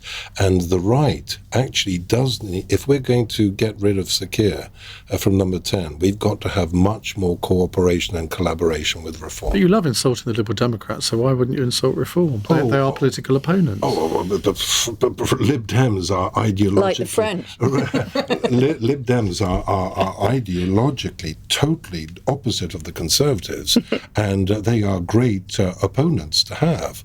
But the Reform Party is full of people who are right of centre, who think like us and believe in us, but were fed up with the way that the Conservative Party treated them. Why would Reform do a deal with the Conservatives at the moment? Reform and Labour constituencies were far more powerful as a force. They're speaking towards different values that maybe appeal to Labour voters as much as they do Conservative voters. Well, if the Reform Party, let's say, get 30 or 40 seats at the next election, if they don't win the next election and they are a minority party with 30 or 40 seats, and the Conservatives are missing 40 seats to form a majority, Liberal Democrats become the opposition. I don't think we would ever get into bed with the Lib Dems again, and neither would they get into a coalition with us. So the only way, and don't forget, what we will have by 2029 is we will have had 4 years or 5 years of Sir Keir Starmer, and I think the opportunity or the thinking about right of centre parties will be that more galvanised and determined to eject him from number 10 than it was at this election. We haven't got a excuse me, we haven't got a Labour MP on the panel tonight, but it's all gone terribly well after 5 months, let alone 5 years, hasn't it? Let's go to a text question from Brian in Preston. Why are we still so badly prepared to deal with flooding? Now, I know you're a fire officer, Sabrina, but presumably you have to deal with flooding as well. We do. And actually an ongoing debate that we've had is whether or not we should have a statutory duty to respond to flooding, because believe it or not, the Fire and Rescue Service in England do not have a statutory requirement to respond to flooding. Now, of course we do, but it also means that we have to make a provision for flooding from within our own budgets. We don't get anything additional for that either.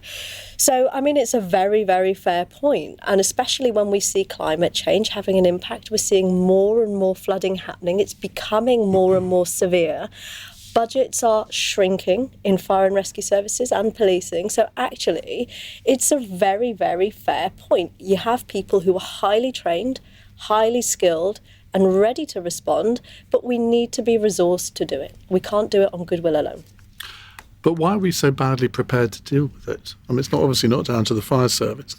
I mean, I think £2.5 billion extra was put into flood defences by the last government. But the problem is you could spend 50 billion and still only scratch the surface, if that's not an inappropriate way of putting it. Yeah, it's a fair point. But actually, I think when you look at some of the infrastructure that we have around flooding defences, I think we need more. You know, it is a growing problem. You look at the water infrastructure that we have, you look at the impact that climate change is having, you look at the urban flooding that's happening more and more and more. We do need to do more. But actually, I think that there's an argument for making communities more resilient as well. I mean, we've had some incidents where we've had some great effectiveness by putting pumps in place and helping the local community to be able to use them so that we can get to more communities at one place when you've got such widespread flooding. So, I mean, flood defences are important, and I would absolutely agree with that point. But there is a point for me about how do we make people more resilient to flooding as well. Daniel. Well, Shrewsbury, my former constituency, right in the middle of a river loop. Of course, in those days, we built towns in the middle of a river loop for defence purposes.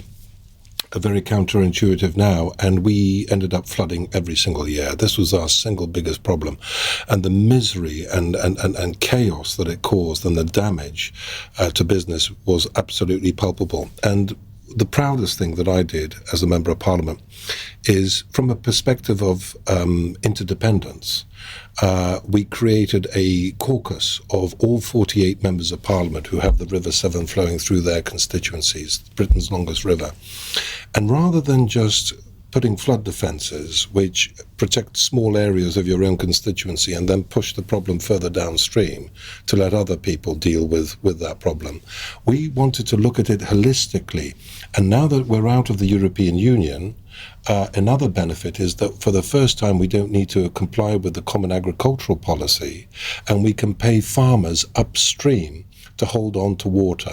And this is what we were bidding for £500 million for this project when the general election was called. But I'm very pleased that my Labour successor is taking on this mantle, because we need to think about the whole of the river and how we incentivise landowners and farmers across the border in Wales to benefit financially whilst protecting all of these communities further downstream.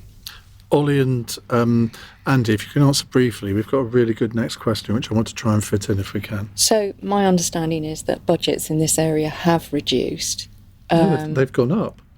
Massively. No, but over the past few years, they have definitely reduced the budgets in this area. Not my information, but right. Not going to fall out with you about it. So that's what I understand from kind of local authority members that I speak to.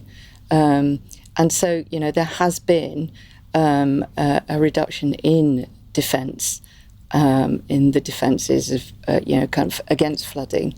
And that's what we need to build up. But obviously this is also around the climate emergency. And that's just a critical issue that we probably don't have time to go into, but is, a definite component part of this issue. Andy? Three very quick things. One, it's going to get worse. Two, it seems very strange to me that something that has rescue service in the name doesn't have funding for flooding rescue. And third, my former colleagues in the City of London who are doing extraordinary work to keep, frankly, house insurance down for these people through flood ray and various other bits and pieces of very clever engineering is the sort of thing the City of London doesn't get enough credit for.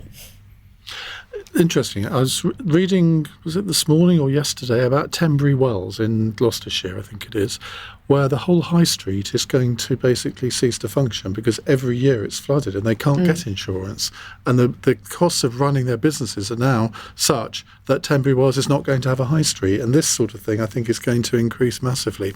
Right, very quick answers on this one, please, from Jen in New Cross. Keira Knightley says the famous Love Actually scene with the cue cards was creepy and slightly stalkerish, especially given she was 17 at the time it was filmed.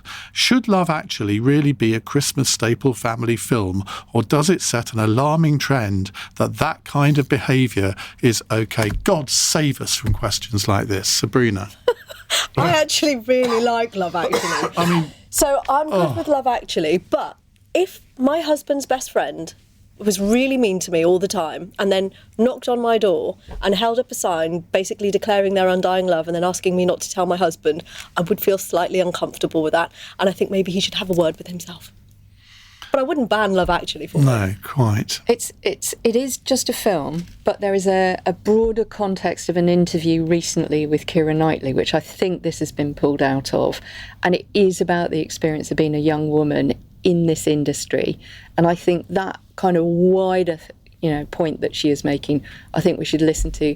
This specific, it it's, I don't But think where so are we much, going to end up here? Because today a complaint has been made to Labour Party headquarters about West Streeting making a joke about Louise Haigh at the Spectator Annual Awards in quite a funny speech. He also made jokes about Ed Miliband, Rachel Reeves and goodness knows who else. They said it was bullying Louise Haigh. I mean, are we going to get to a point where nobody is going to be allowed to do anything that might be vaguely near a line which somebody arbitrarily draws, or that we aren't going to be able to tell any jokes at all in case we're accused of bullying? Daniel? Well, to go back to the original question, Love Actually, I thought, I think he acted in an impulsive way. He was clearly very much in love. It's not something I would have done myself, but I think it's perfectly reasonable, and we should just get over it. And I mean, I suppose it's on your complaint point, Ian, that is why I think it is good that people can complain, because sometimes there are very significant complaints, and we know that these are coming out. Well, more it's and something more. serious. Complain about it. But then having an independent complaints procedure is a good thing, because it can overrule something like this whilst listening to other things. Okay. Andy? I think all of this stuff is slightly absurd. It trivialises real issues. If you want to see bullying of young women, then go onto the internet. Don't talk about Love Actually 23 years ago. Yes. Right, our fun question, which unusually I haven't given the panel prior notice of because I forgot. Alfie in Devon says, Donald Trump has said that Prince William looks better in person after they met in Paris over the weekend, after going to the reopening of the Notre Dame Cathedral. Who or what else pleasantly surprised you? Now, this could be a famous person who is nicer than you expected them to be, or even a place which you expected to be a bit run down or rough, but was actually very pleasant. Who would like to start? I really wanted you to say Tunbridge Wells. Thank you, Andy. Iain Dale. He pleasantly surprised me in person. I know, because apparently I'm very scary. Sabrina, have you found me scary? Terrifying. Can you not tell? I'm quaking here. Go on, what's your answer? Oh, that is a really good question. What did I find? Halloumi. Halloumi, actually. I'd always refused to eat it because I wasn't a massive cheese fan, and despite the squeaking, I quite enjoyed it. And you so call yourself part Moroccan. I know, right? Ollie? Long time ago, I was the tiny junior press officer organising a photo in Parliament for a very significant person who'd come out of prison, and there were 30, people who were way more important than me. And he made a beeline for me and said hello and asked me about myself. Nelson Mandela. Oh, really? Yeah. That's a name drop. But you thought he might be a bit nasty? No, I just didn't know, kind of what he would be like. He was literally just out of prison. He'd literally come to the UK. I was the most junior, least important, least interesting person in the room. And he made a beeline and said hello. And he was lovely. Well, in mid-January, I'm going to go and see the prison cell that he spent so long in. Oh, wow. Daniel? The late Tony Benn. When I was first elected as a Member of Parliament in 2005, I was pathologically opposed to everything that man stood for and everything he said. And he invited me to the tea room for a chat, and it was one of the most incisive and interesting conversations I've ever had.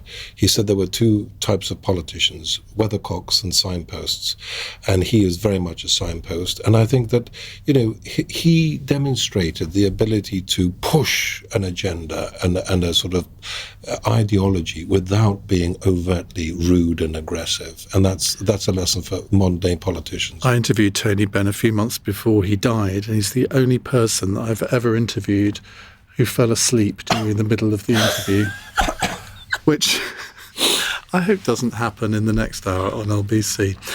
Thank you all very much indeed for coming in today. This is LBC from Global, leading Britain's conversation with Iain Dale.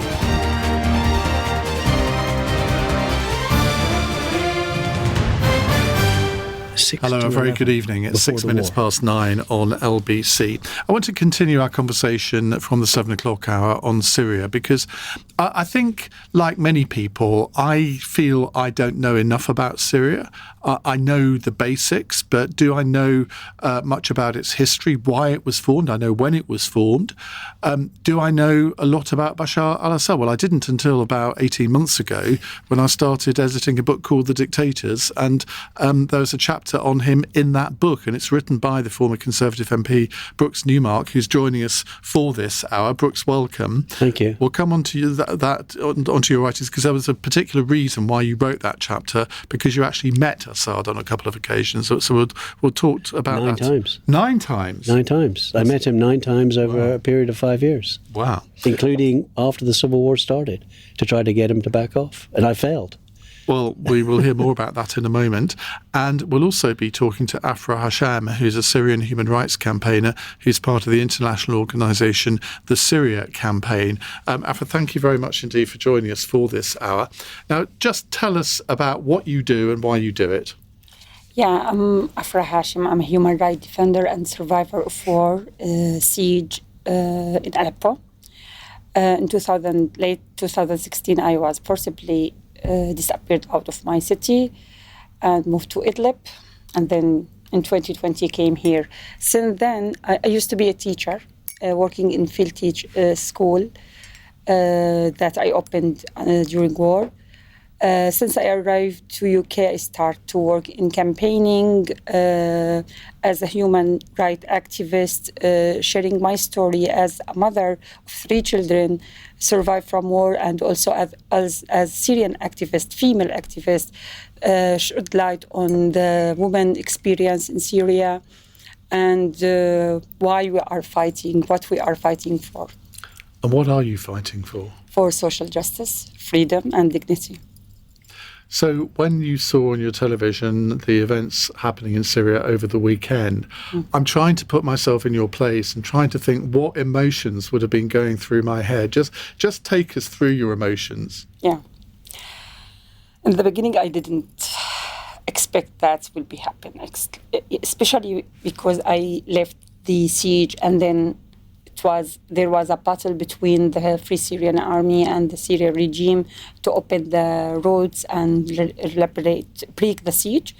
And this didn't work, and we ended by displacement. So I didn't trust I don't believe in military, to be honest, military action. So we are fighting for political solution. But when during just 2 hours they control Aleppo, I start to feel like I'm worried about the people there, the civilians, because I know Russia and the Syrian regime bombing, also the Iran and militia of Hezbollah, how much they bombed the city. So my only concern, I don't really care about watching photos of my neighborhood or the Aleppo citadel or all of these things, which is my heritage. It was silly. I care about the civilians.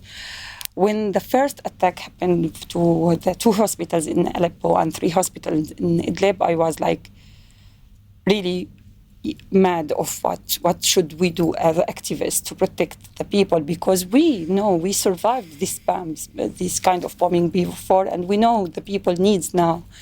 So I didn't feel any joy until the bombing start to reduce from the civilians, and when they reached to Damascus, literally I felt like we have been fighting for 13 years to find a political solution, trying to convince the people, the UN, the EU countries to do something to stop this madness, and they failed.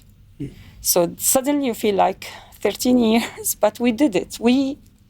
I know our battle didn't finish yet, because we will still fight to guarantee that the social justice for all people in Syria, the minority, the Sunni, the Christian, the Shia, the Alawi, all the people in my country, because this is our principles.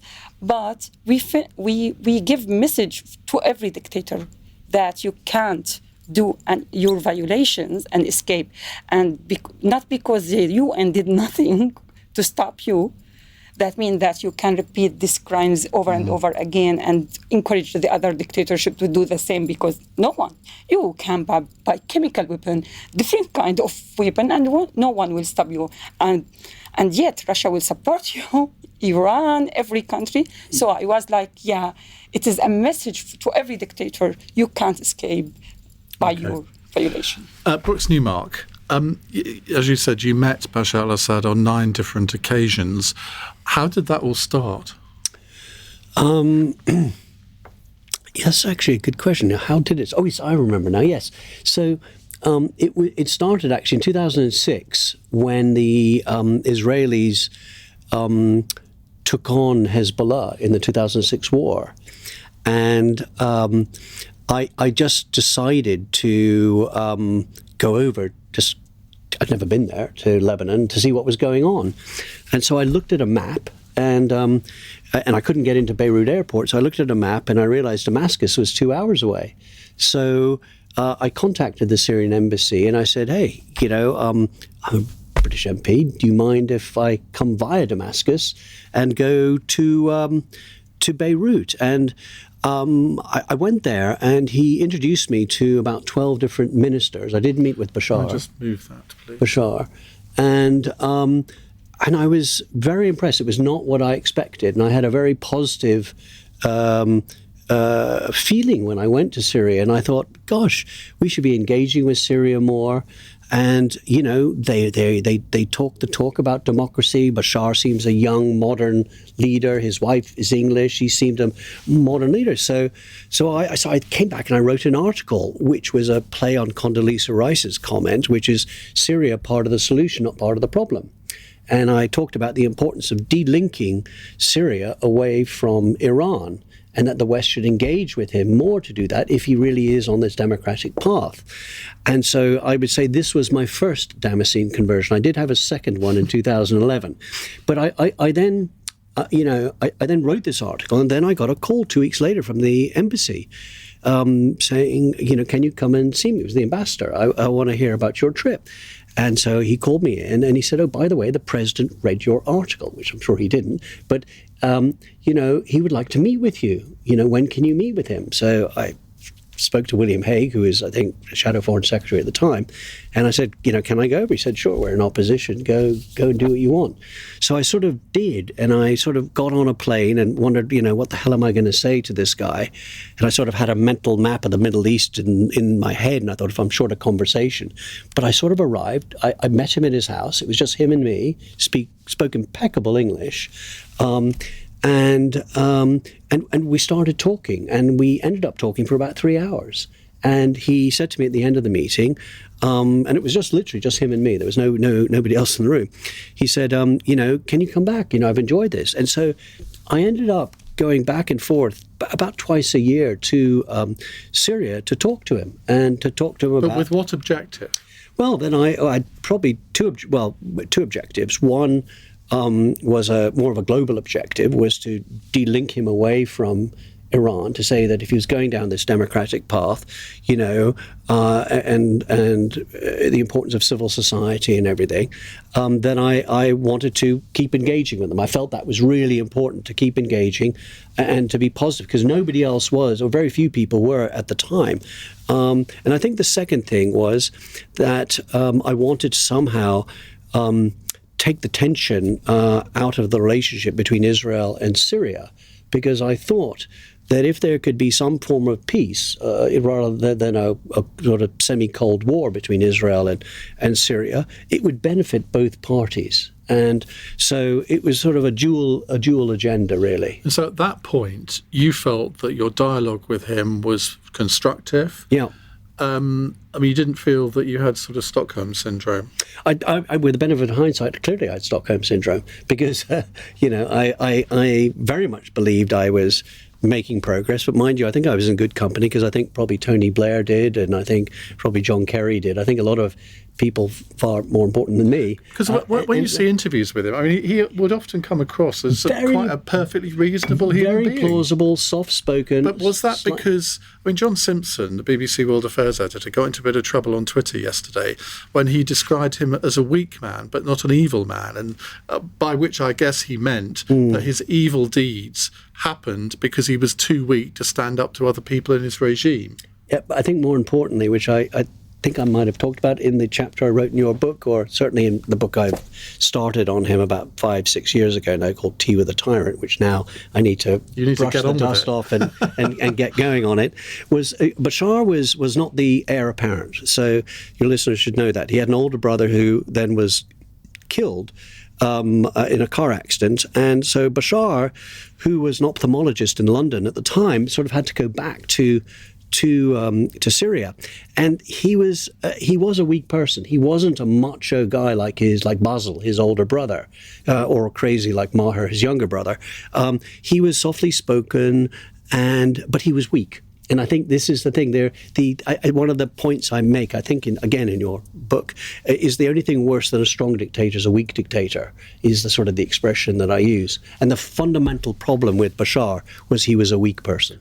And Afra, from somebody who was living this, what did you think of Assad? Because I mean, as Brooke said, he wasn't expected to take over from his father, but he did. Very different character to his father. But essentially, the regime continued. What was your impression of him? He's a monster. A monster? Yeah, he's our president who should protect us. We started with peaceful movement, just chanting. Actually, when I now chant, participate in protest in London, I feel like when I see the police protecting us, I feel like this is why we revolt for. We just need these policemen to protect us, not to mute us or to kill us.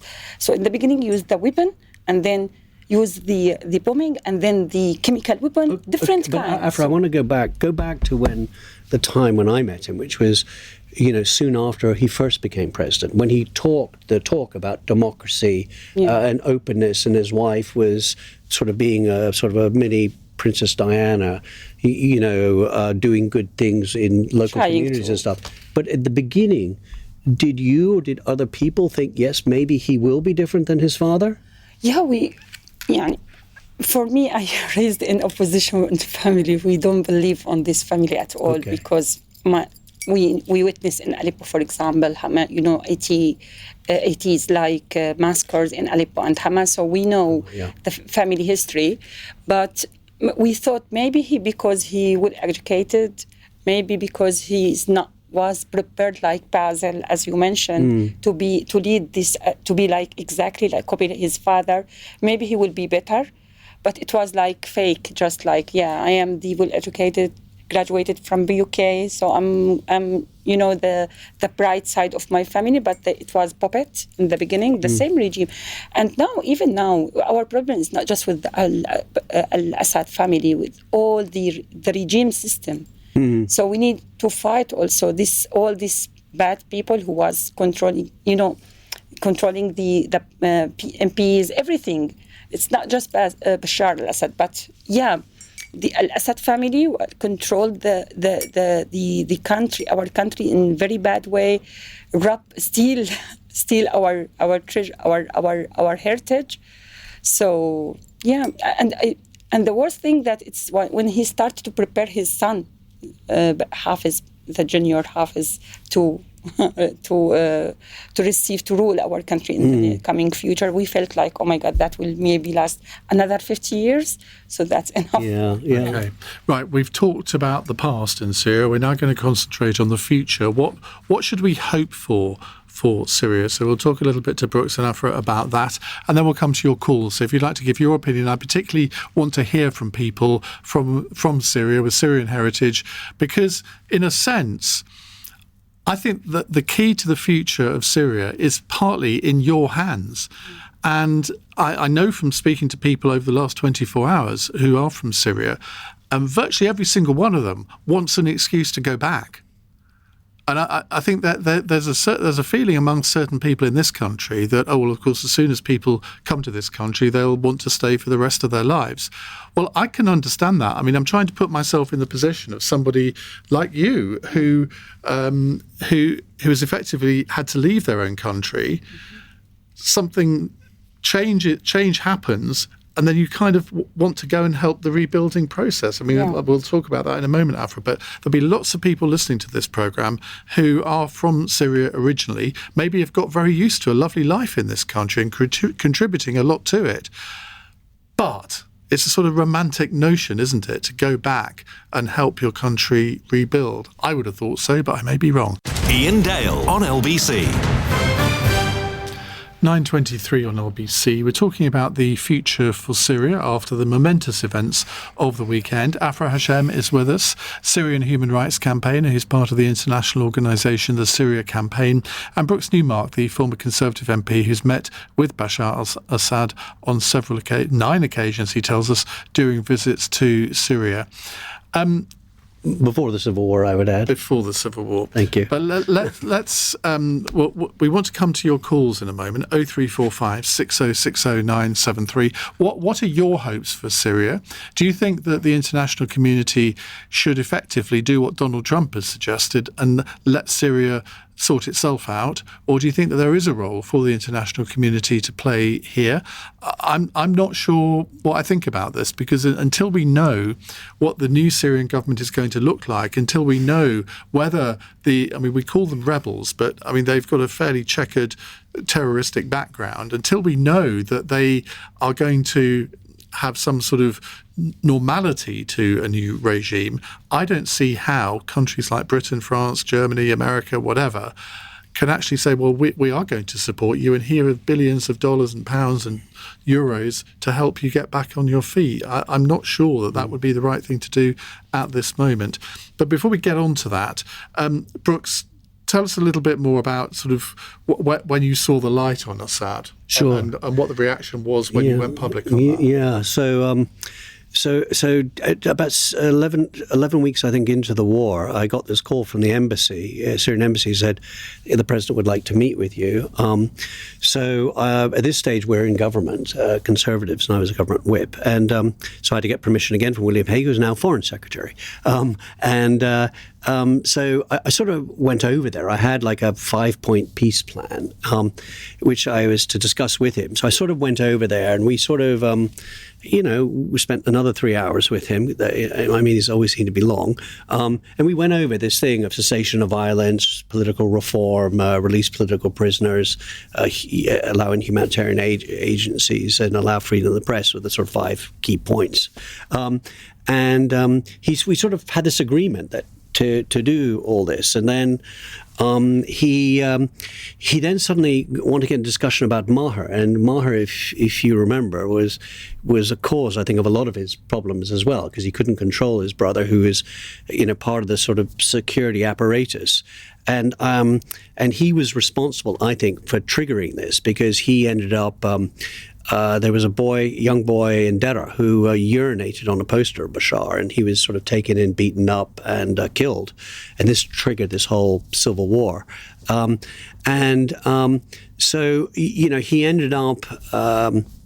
Basically, every meeting I'd had for 5 years had been confidential. He then announced that I'd been there and stuff, and caused a lot of problems back here, which included losing my job. But I then became increasingly critical when I saw actually what he was doing on the ground, because I'd also built up a network of friends in Syria.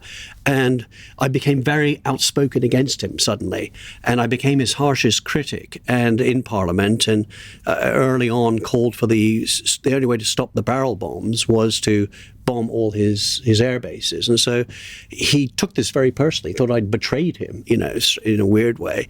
And I became more and more critical, to the point that in 2014, I had the unusual thing of being banned by 3 countries, Syria, Iran, and Russia, all in the same year. It was, so as I said, this is my sort of second Damascene conversion, because at the end of the day, one thing Bashar said to me early on in our meetings, which is the most important thing to me. He said this to me in our second meeting in 2007, was regime survival is the most important thing for me. And I didn't quite understand what that meant.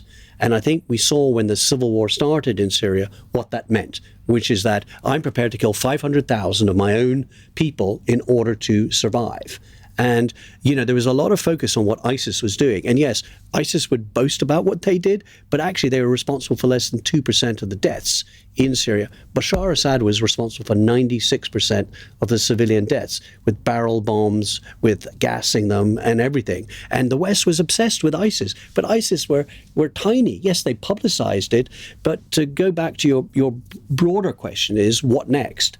And I think HTS is complex. The new organization. It's not simply they're all a bunch of Islamists. And if I can have 30 seconds, the traditionally Syria is not a Salafi country. Salafism is more of a Saudi Arabian extremism type of Sunni Islam. They're more Sufi, which is more mystical. And not prone to sort of violence in the same way. This coalition under the group HTS is a mixed bag of people, and a lot of them are moderates who joined HTS because they thought this is the only way to beat Bashar. So, and I've spoken to a number of my Christian friends who are in Syria still and there, and they are not pessimistic about HTS, and I think that they sort of want to give them a chance. Let's put that to Ashra. Okay. Are you optimistic about HTS? Actually, it's complicated for me. I know the history of them, but what we have been watching them as Syrian and all the world watching their behavior since the last 2 weeks. Nothing were reported for any violation or any. They are very changed, different people. You feel like so. This gives us maybe this is the new of Syria. Maybe, hopefully, I really hope that will be. Of course, that will not whitewash what they did before, but I mean for the future, if we want to go on and to. Assist to build for the new Syria, based on a new government. How significant is it that that Assad's prime minister is still in post? Exactly. I mean, normally in this kind of regime change, he would not only be out on his ear, but he might be fearing for his life. Yeah. But he was appearing on television, presumably with their agreement. Yeah, and this is for us as Syrians, surprised us actually, because we were as human rights defender, we were preparing to how we gonna build for peace building between, for example, Syrians. So suddenly you feel I start to speak with the people who are supporting Bashar al-Assad. From my family or my friends, start to forget what happened in the past because we want to start again. This is our chance to build Syria after everything we lost. Of course, we want to just unite as one nation, one country, but we will also hold accountable everyone committed any crime in Syria, because this will not work if we didn't do this accountability. So there needs to be a sort of Truth and Reconciliation Commission. Exactly. Yeah, so if I can sort of answer that, I think there were lessons learned with the de-Baathification of Iraq just after the Iraq War, when the whole political system collapsed. And I think there was a recognition early on as they were preparing for this second revolution that happened, where they ended up pushing them away, was that they recognized that they had to keep the structures of government there. So I'm guessing, I don't know, there was a lot of dialogue between the prime minister and the opposition. I think he had originally been set up to engage with them anyway, by Bashar to see if actually there could be some sort of rapprochement and stuff. And I think both sides played a clever game with the idea ultimately of getting rid of Bashar. To answer your initial question of the second part, which is who's going to fund this, I do not think the West should fund this at all.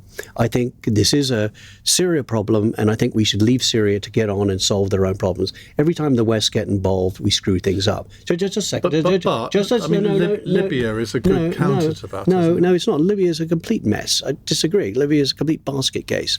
I think the Gulf countries should get engaged. I think if there's money coming, there's a lot of money in the Gulf, and I think they should stump up.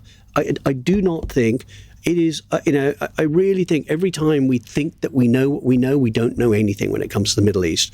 So I think we leave the Middle East to get on. I think we give them support when they need it, political support, any encouragement stuff. But I do think certainly the Syrians I know are incredibly smart, incredibly thoughtful. I think there's a highly educated, large middle class in Syria who I think is perfectly capable of solving the problem. Okay, well, let's hear from you on this. Do you agree with Brooks that we should just stay out of it and it should be left to the Syrians and maybe people in the region to fund the rebuilding of Syria? But of course, there are lots of governmental institutions that are still there. I mean, it's not like Iraq in 2003 to the extent that there is a system of government, even if it doesn't have the titular head there anymore. There is a society that is still functioning to a large degree, I would say, but love to hear your views as well. 0345 6060 973. Iain Dale on LBC. Text 84850. 9:36. Brooks Newmark and Afra Hashem with us talking about the future of Syria. We were just having a little interchange there in the break. Afra, do you just explain what we were talking about? Yeah, I mean. The future of Syria should be led by Syrians, of course, because this is our country. But if we want, after this catastrophic things, and beside the war and earthquake, and all these countries who are interfering in like America, Turkey, Iran, Russia, for me as Syrian, I just would say, like, just go out of my country and we can rebuild it. But we need also the UN country, EU country to monitor. If we can't trust the Arab country, because a few months ago they were inviting Assad to meeting and exactly. Reopening and normalizing relations with them. So how can we trust them? So they didn't do anything to stop this crisis or to find. And yet they make it more complicated. So we need to depend on the Syrians, because we have these enough experts to lead this, but by support with the UN and EU countries. Okay, right. Let's go to a call. It's from Nick in Holland Park. Nick, what would you like to say? Hi, Ian. I was intrigued 10 minutes ago. You said Britain, I think when you said we, should wait and see if things become or go back to normal in Syria. And I'm intrigued to know whether your normal or what I think is normal are the same thing. You go first, please. Well, did I say back to normal? Because, I mean, back to normal would be... You said normal. You said normal. Okay. Well, I suppose what I mean by that is sort of the way that a normal country would function, where it has the basics of civil society that people most people would support. A system of government is there, whether it's central government, regional or local government. That's, I think, what I meant.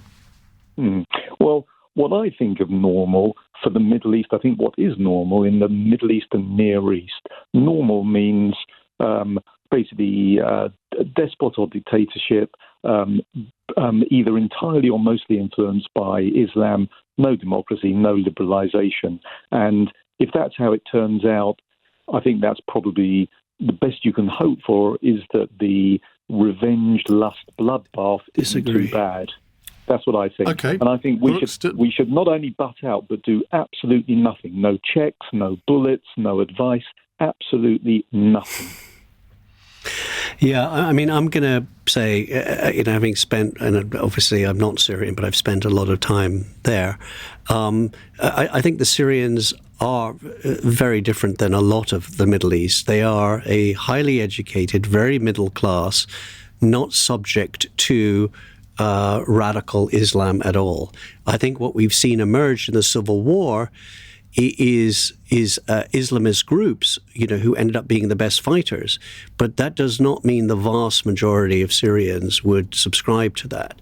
I think Syrians are very well educated, very civilized. This is stereotyping. Sorry? This is stereotyping. I have been addressed like this, a lot, unfortunately, several times with people, you are from Syria or you are ISIS. So that's right. I mean, ISIS is from a strand of Islam that is not relevant at all to Syria. Exactly. Right? Yeah, they came in from Iraq. They came in from the outside. Yeah. But this form of Salafism, it does not really exist at all in Syria. In Syria and even in Islam, I'm a Muslim woman.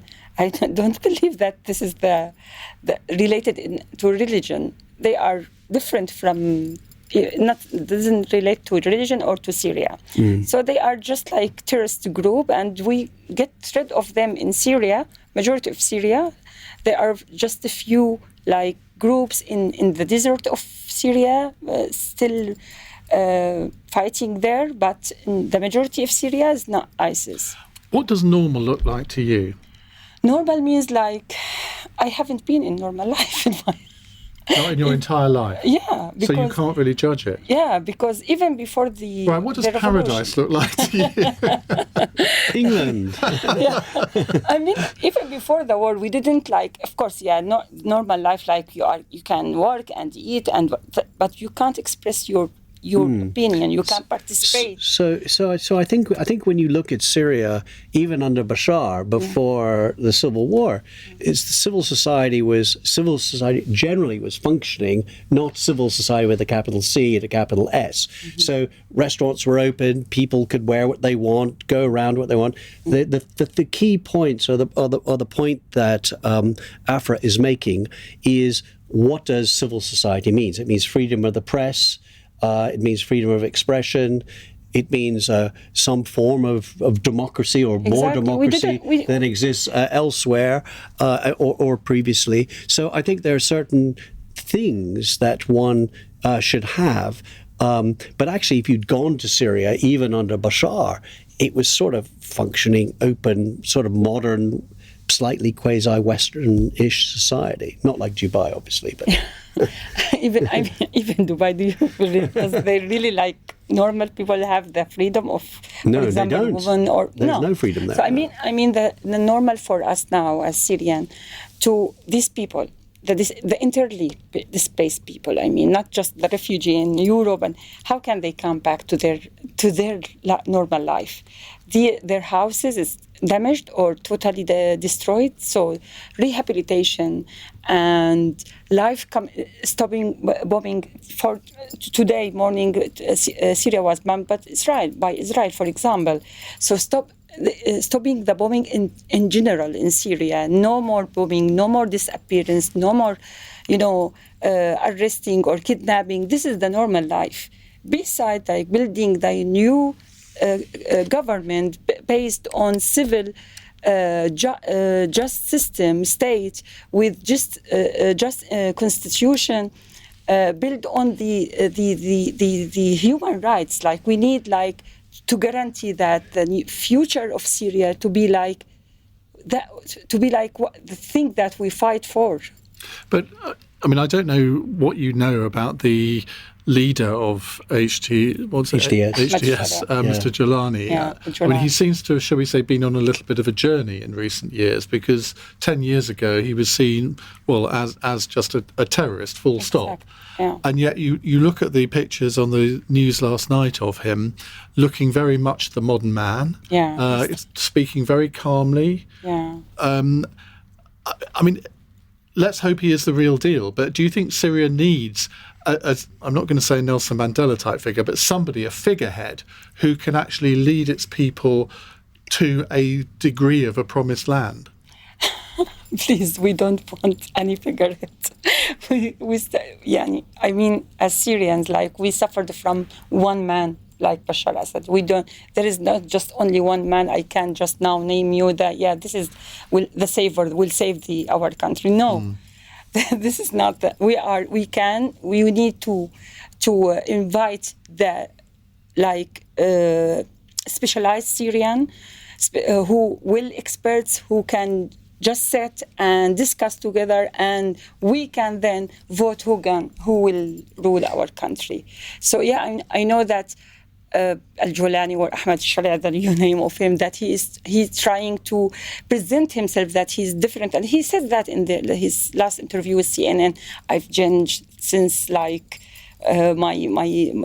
10 years ago, or when I was 20, and now I know I don't want to just speaking. I need to see actions. So till now, 2 weeks ago, 2 weeks is not enough to judge his actions.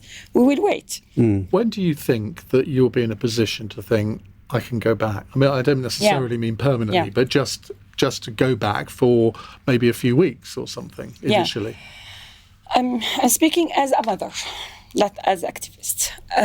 If I want to go back to Syria with my 3 children, I need to... And they're here with you at the moment. Yeah. So I need to guarantee there's no weapon in the street. The weapon should be led by the government, the defense ministry. When there's government and all these weapons controlled by the government, and not with the individuals or factions, everyone can, if they fight or celebrate, they can shoot this on fires on streets. So I can't feel like I'm safe.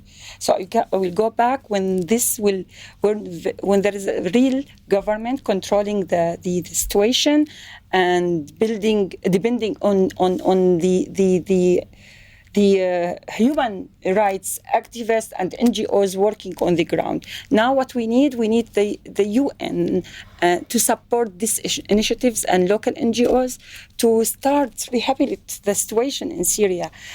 How can we go back, or even the people who living in camps in Syria, to their houses, if their houses is just like damaged or bombed or nothing, there is no resources. For me, today I received a call that my house, who was taken by Shabiha, which is like Assad forces, was sold to a man who is civilian with a contract. He sold my house, so I can't now go back to my house because there is a civilian family living in I can't say they occupying my house because they bought their house by Shabiha. So in this case, there is a lot of houses like this. So how can tell the people, yalla, go back to your house, to your country? Well, it's interesting you say that, because we had a caller in our first hour, Mohammed from Canterbury, who said, I have the most fantastic villa. And I did think to myself, well, A, is it going to still be there if you go back? And B, can you claim ownership of it? And I mean, you're in a position where you don't think you'll be able to do that. I can't now even, as I mentioned, I can't do this. That's horrible. Yeah.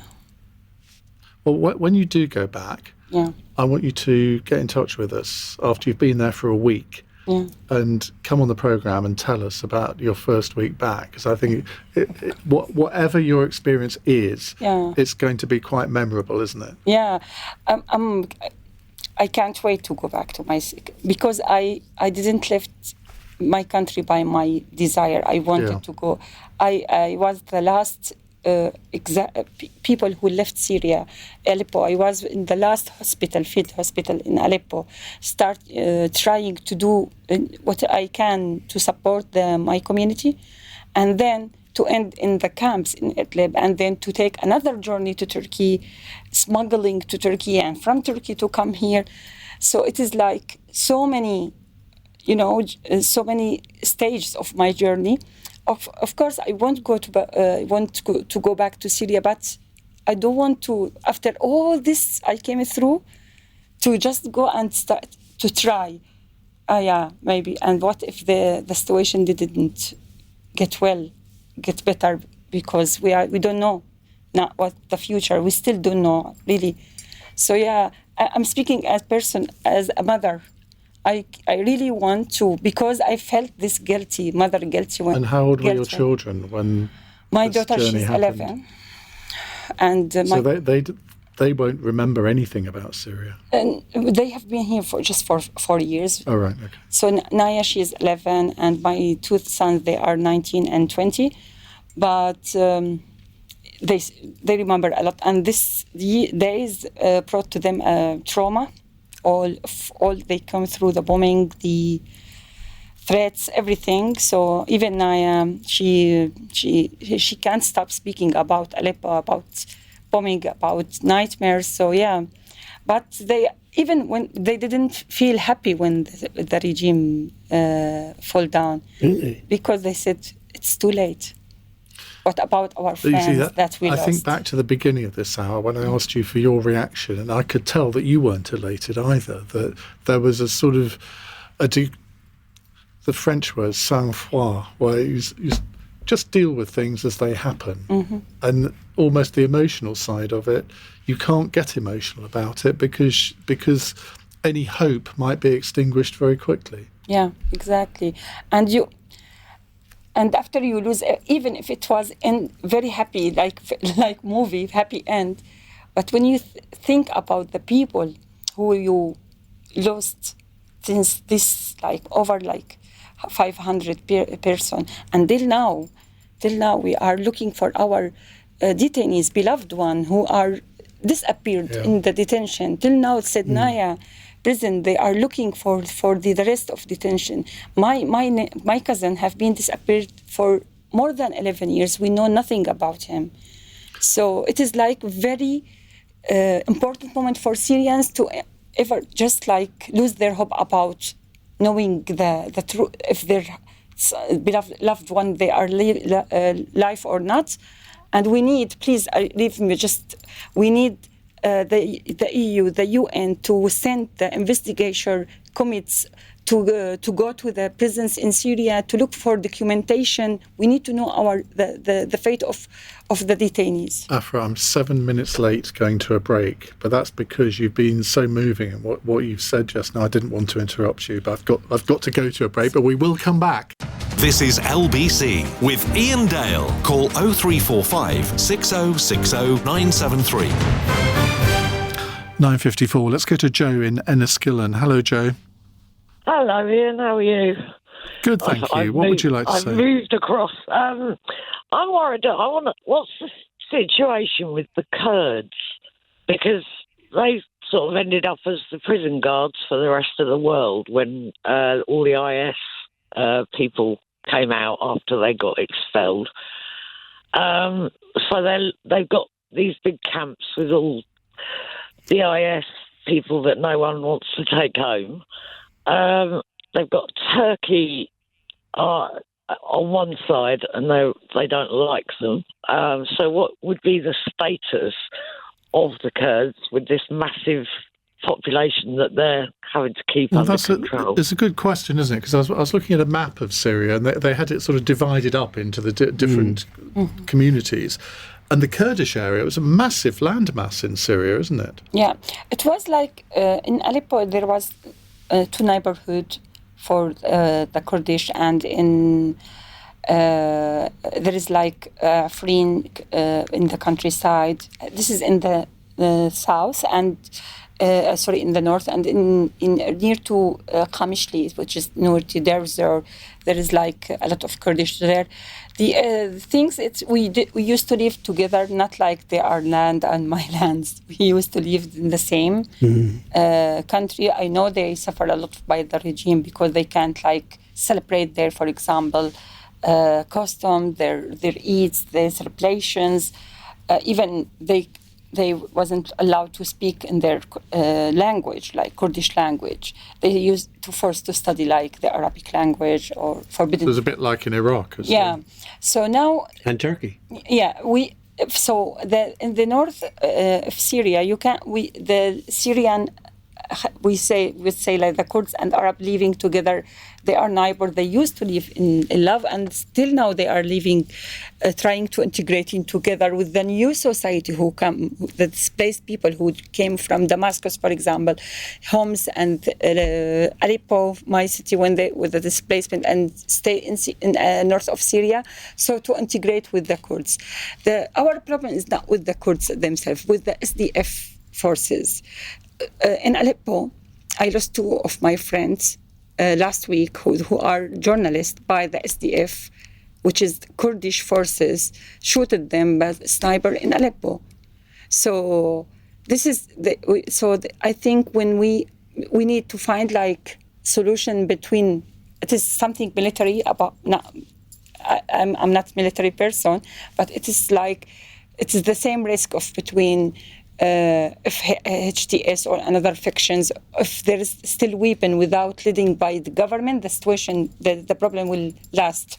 So we need to guarantee that all the parts of the society to live peacefully, but under the government will be the umbrella for all this minority or majority of the people. Well, listen, it's been a fascinating hour. Brooks Newmark, thank you to you, and Afra Hashem, thank you to you. And I hope you do get to go back to Syria sooner rather than later. And we look forward to hearing your experiences when you do. I do hope you'll come back on the programme. Thank you very much indeed. Much indeed. Much indeed. Much indeed. Much indeed. Much indeed. Much indeed. Much indeed. Much indeed. Much indeed. Much indeed. Much indeed. Much indeed. Much indeed. Much indeed.